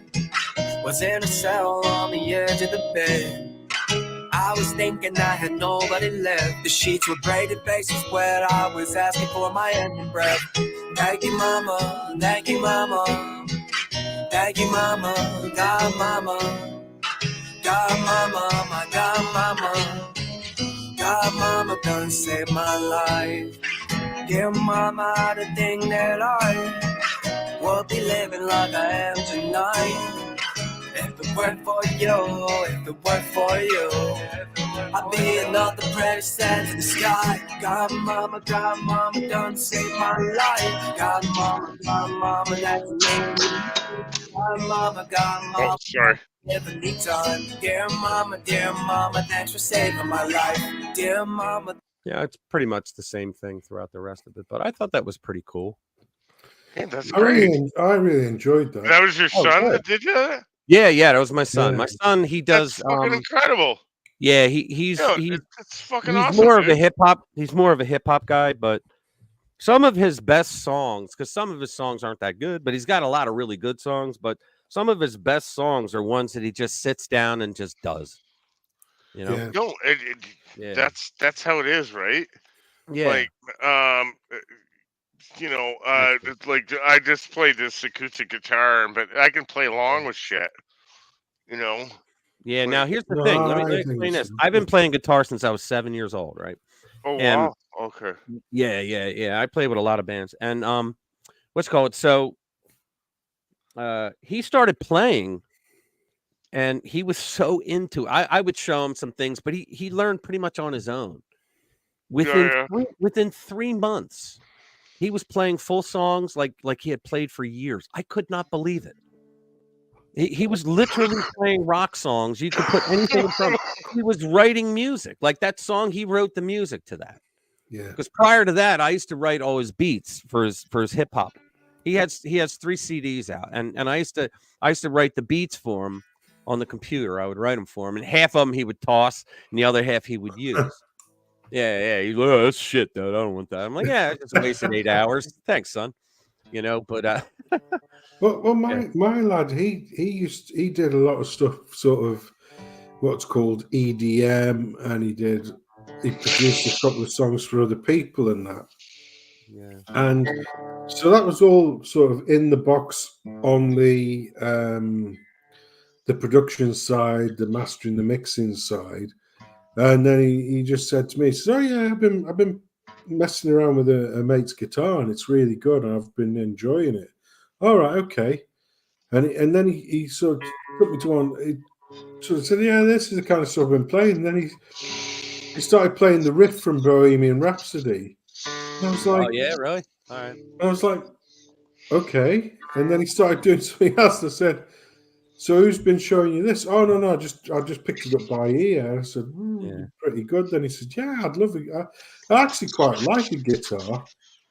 And he's got the sound set up. So some of the music that he'd already been producing, because he had a decent acoustic setup and microphone set on, he started riffing to his own stuff, and then he published it. And I was like, yeah, that's pretty decent because I'm useless. But I was asked once to I was asked once to do a mock-up, not a mock-up, but a sort of a similarity, shall we say, of a Pirates of the Caribbean. Bobby, thank you for showing up, man. Have a good night. Yeah, take care, mate. A Pirates of the Caribbean.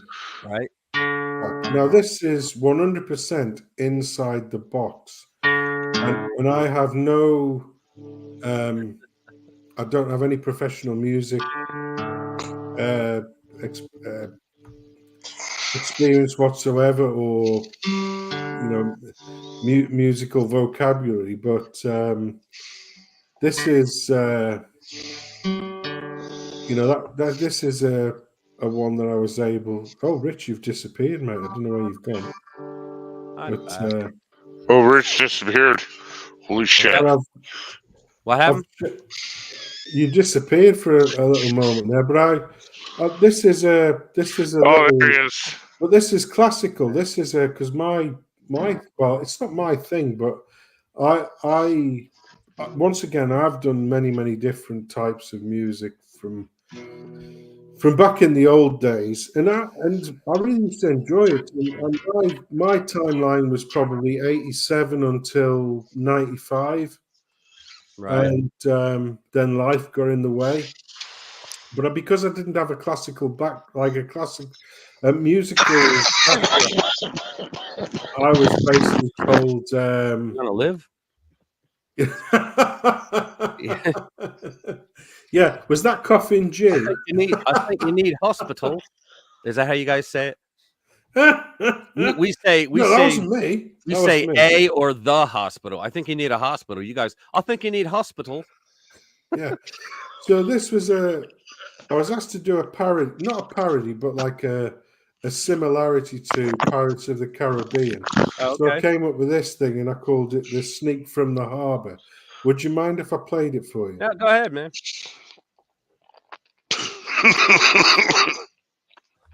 Are you getting high? Is that what all that coughing is? Yeah, I was. Sorry.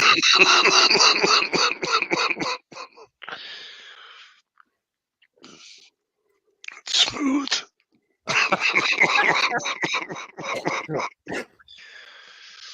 That's funny.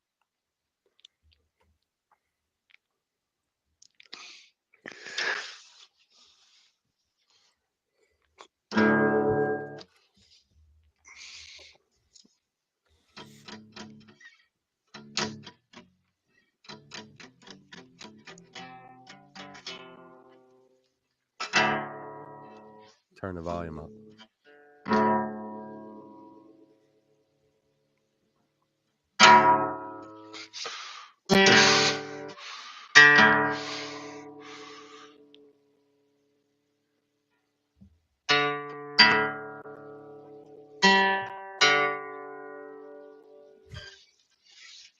Sounds like you're tuning it.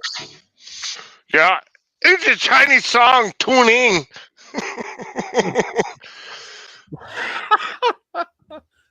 I'm gonna get a strike. I'm an asshole. It's okay.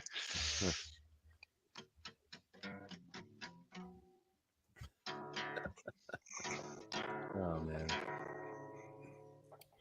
Yeah, so that was like a little bit of classical that I was asked to produce, and when I did it, they said that was great, but you don't have any musical background. Oh, okay then. Thanks. There's the Spinal Tap, the mellifluous tones that are intertwining into each other, and it brings a glorious. And the guy goes, he goes, so what's this one called? Oh, this is called Lick My Love Pump. and our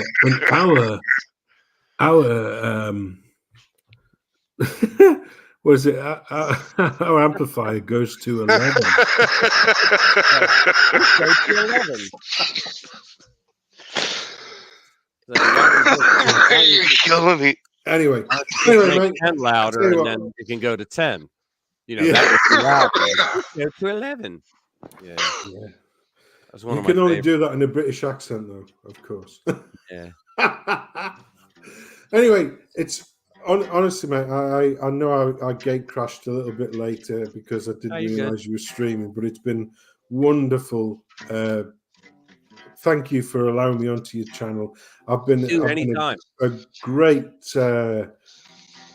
follower of your channel. I think you're one of the best. How you aren't sort of one of the best news channels in the world ever, because I've been following your channel for a long while. Really? I didn't know that, brother. Thank you.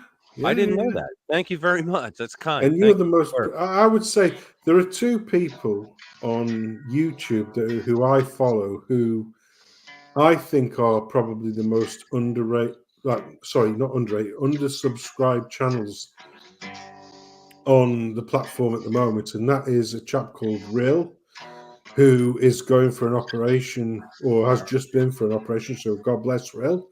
And yourself, mate. You're massively undersubscribed. I think you're great. Your channel is a great channel. I'm not blowing smoke up your ass because that's not my bag. Oh, I know. Thank you for allowing me on this evening. Man. Oh yeah, dude. Anytime.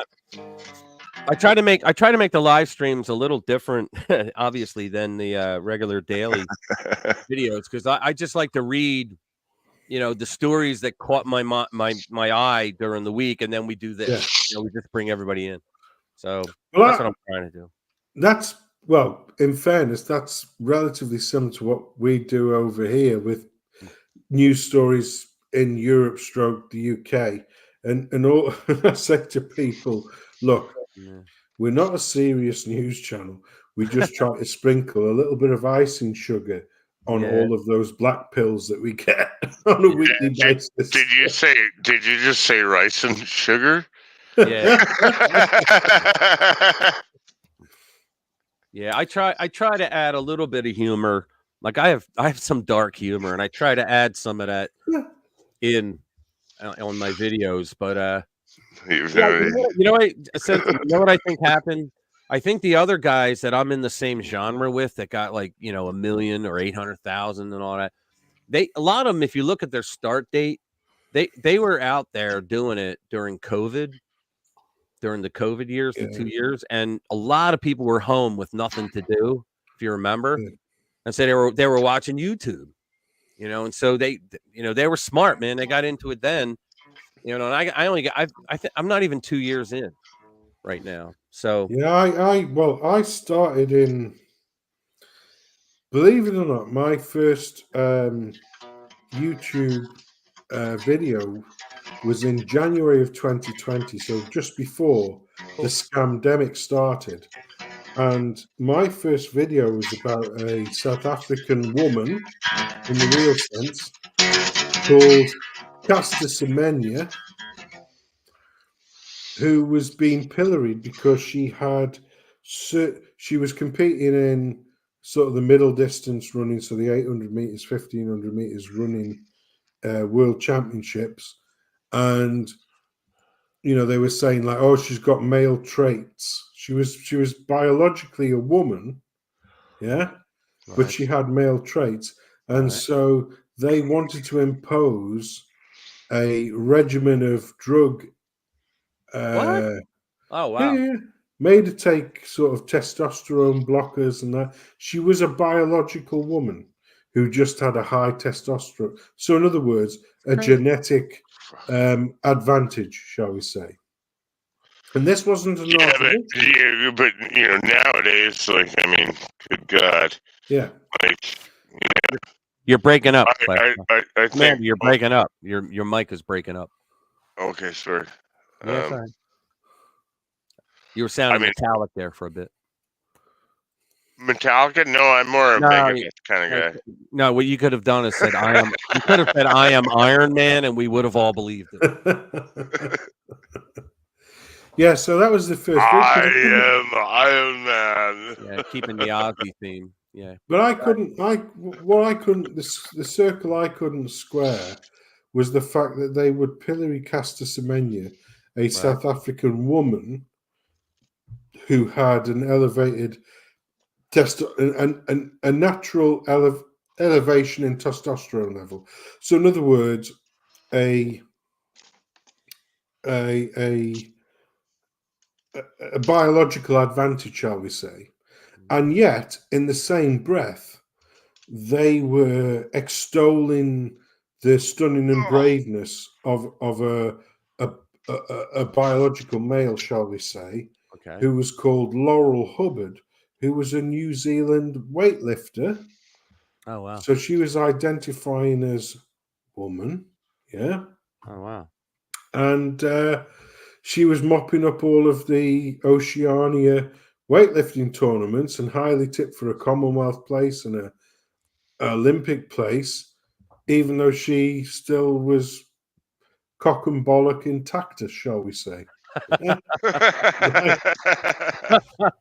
But so I like that you cleaned that up for me. Yeah. so they were happy to try and deneuter a biological woman, right, and yet extol a biological man. It was, and as I said, well, how is this? How is this anything right? And I was just saying, in World War II, Chuck Yeager, one of the most decorated fighter pilots of the United States Army. Right. Yeah. They said, well, why were you so good? And he said, well, I just saw them before they saw me. And when they tested him, he had 20/10 vision. They say 20/20 vision is perfect vision, yeah? Chuck Yeager, Colonel Chuck Yeager, he had 20/10 vision. So he saw 21 vision back in the day, but now I'm useless. Like I got no vision now. But Chuck Yeager, he had effectively 2 times better sight than an ordinary person. Wow. So he would see the enemy long before they saw him, and he gave him a biological advantage. Now, did the USAF go around and say, well, hold on a minute, Chuck, get yourself down here, mate. We've got these special glasses for you. Yeah. To like turn you into Mr. Magoo for a bit. So you can fly, like, give Jerry or the Japs a bit of an advantage. You know what I mean? It's like, no, he didn't do that. It's just so repugnant to me. And once again, because I don't do contrarianism or hypocrisy. Hey, the Mr. Magoo thing it's a real big thing for me because growing up, like I was always squinting. And my nickname as a kid was Mr. Magoo. So, yeah, it was just like that guy. It's like I totally squint all the time. Like I have to wear glasses so I don't squint so much. Like, I'm literally wearing fucking shades right now. Like, do you remember the song "Turning Japanese"? Do you remember that song? No. Do you remember what that was about? Japanese, I didn't really think so. Turning Japanese. Remember that one? I know the song. Yeah. Do you know what it was about? No, I don't know what it's about, but I remember the song. well, the song "Turning Japanese." Turning Japanese. I think I'm turning Japanese. I really think so. Whoa! It was about the expression on your face whilst you're pulling the pink trombone, shall we say? Oh my God! Oh, really? That's pink trombone. About, yeah. Oh my goodness. Well, anyway. Yeah, I know a lot of folks that like chewing the meat whistle and all that, but that's the one. Yeah, that's so when next time you hear that one, wouldn't that be the purple trombone? Yeah. Oh, did you?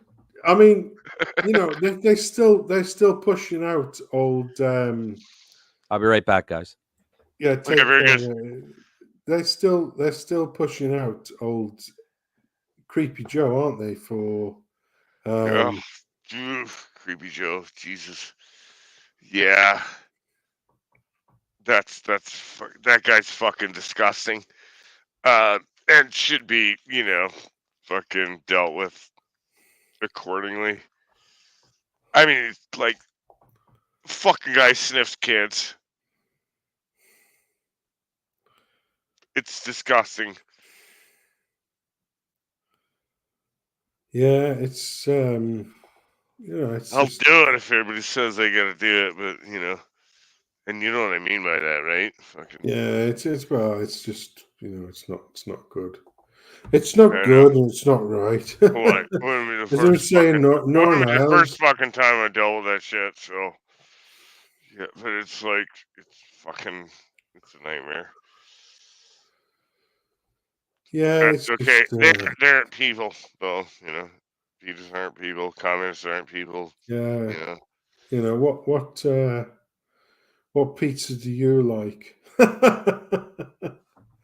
It's not very good, is it? So Yeah, no, I got it. I'm back. Exactly. well, like I say, I have a video which I did a little while ago now. I think it wasn't long after his election, but I did do an homage to your president. Homage. Biden.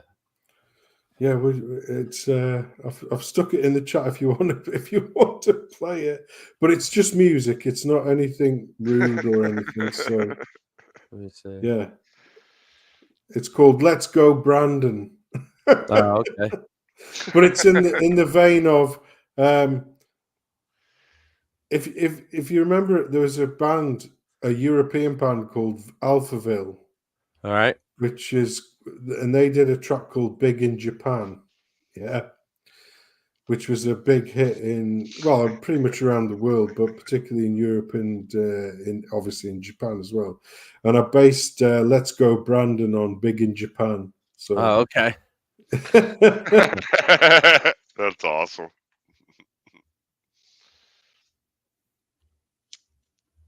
I don't see it. It should be in the chat as a link. How long ago did you do it? I've just dropped it in there now. No, I don't see it. Oh, because you're not a moderator. You can't put links in. Well, this is in the StreamYard. Yeah, videos. I'm in StreamYard right now. All right, okay. I don't see it. Yeah. Well, I'm on StreamYard, but I'm going through YouTube with StreamYard. Yeah, okay. So yeah, I don't see it. Let me try again. Make him a mod. Can you see it now? Nah, I don't see it. Make him a mod and you can put it on YouTube. And everybody can see it. Well, this is just Look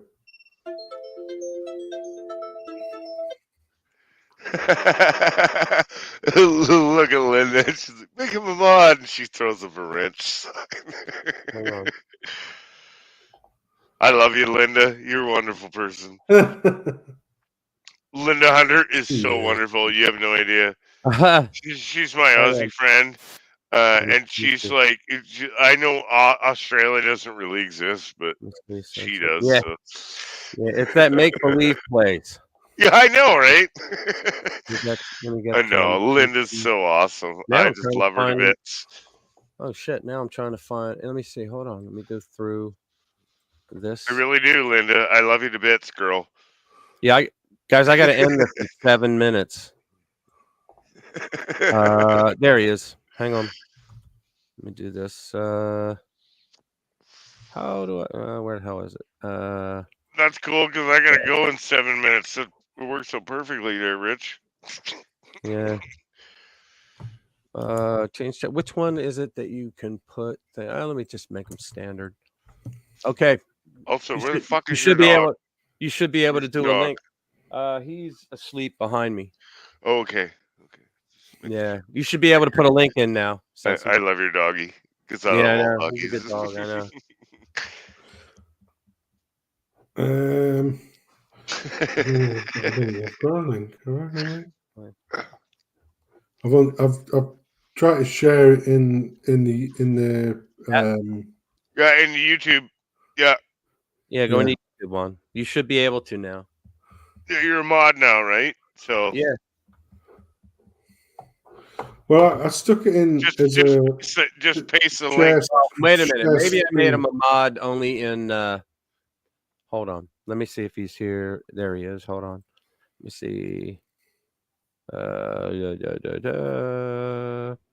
thought I made him a mod in StreamYard. Yeah, I did. Yeah, so did you paste it in again?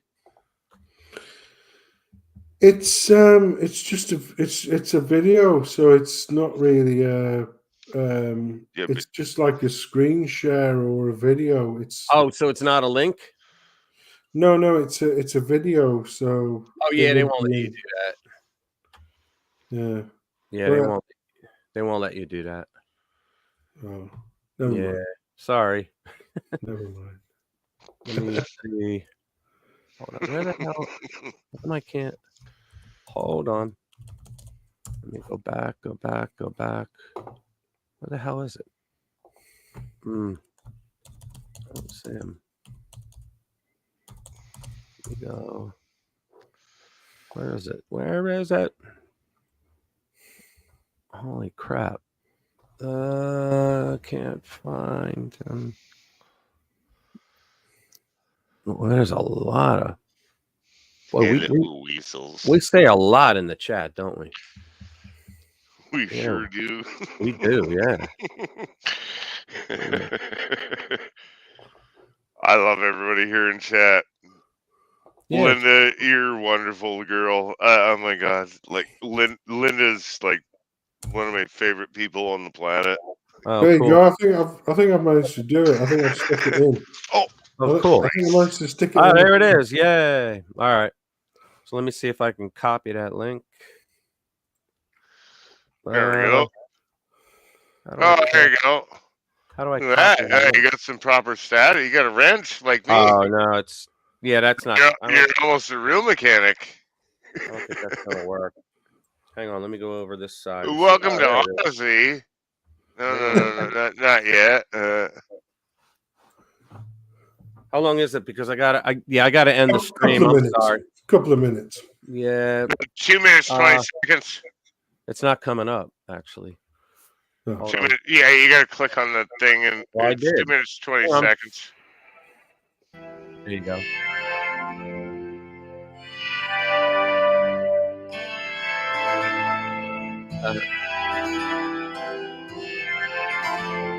Oh, yeah, there you go.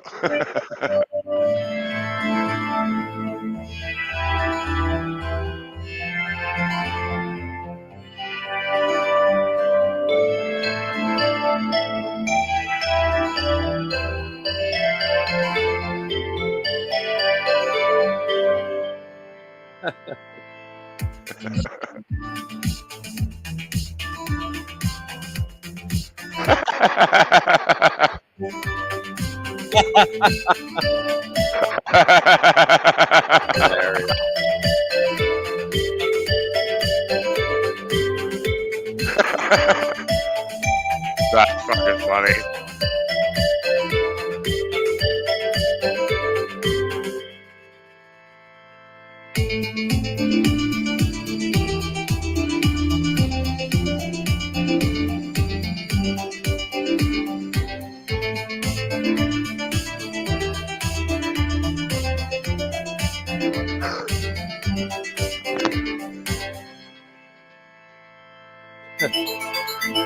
See, but I tell you, if you have a problem figuring out whether you're for me or Trump, then you ain't black. And you ain't black. Yeah. Black lady.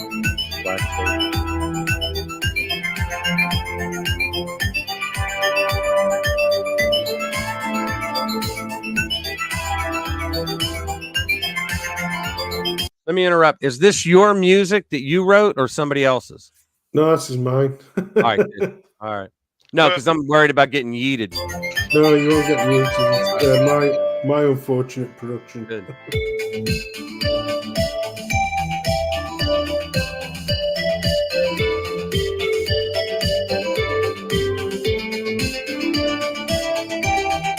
I love that. Small doses or big doses, I want you in my life. You're a wonderful person. That was awesome. Biden begs press and social media to censor message. Yeah, he did. As a matter of fact. Crazy, man. That was funny seeing him fly down the steps like that. Yeah, that was 2 years ago. You know, 2 years ago when Putin cured COVID in 48 hours by invading Ukraine. Yeah. All right, guys, I got to call it a night. If you haven't already, please click the like button. It helps with the algorithm. If you guys are watching and you haven't subscribed, please do, because if you don't like this video, the next one's free. You guys, thank you all for showing up. I love you all. Every week you guys come back. Oh, Rich, we love you. We love you, guys brother. are the best, man. I love you too, man. And Sensum, thank you for coming in tonight. You brought some class to the place, because these schmucks here. Thank you, everybody. I love you all. He's totally right, Sensum. He's totally right. Bless. All right, guys. Have a good God one. bless you too, sir. See you later, God bless. guys. Take care. Have a good evening, all. You Hey, too. I love you.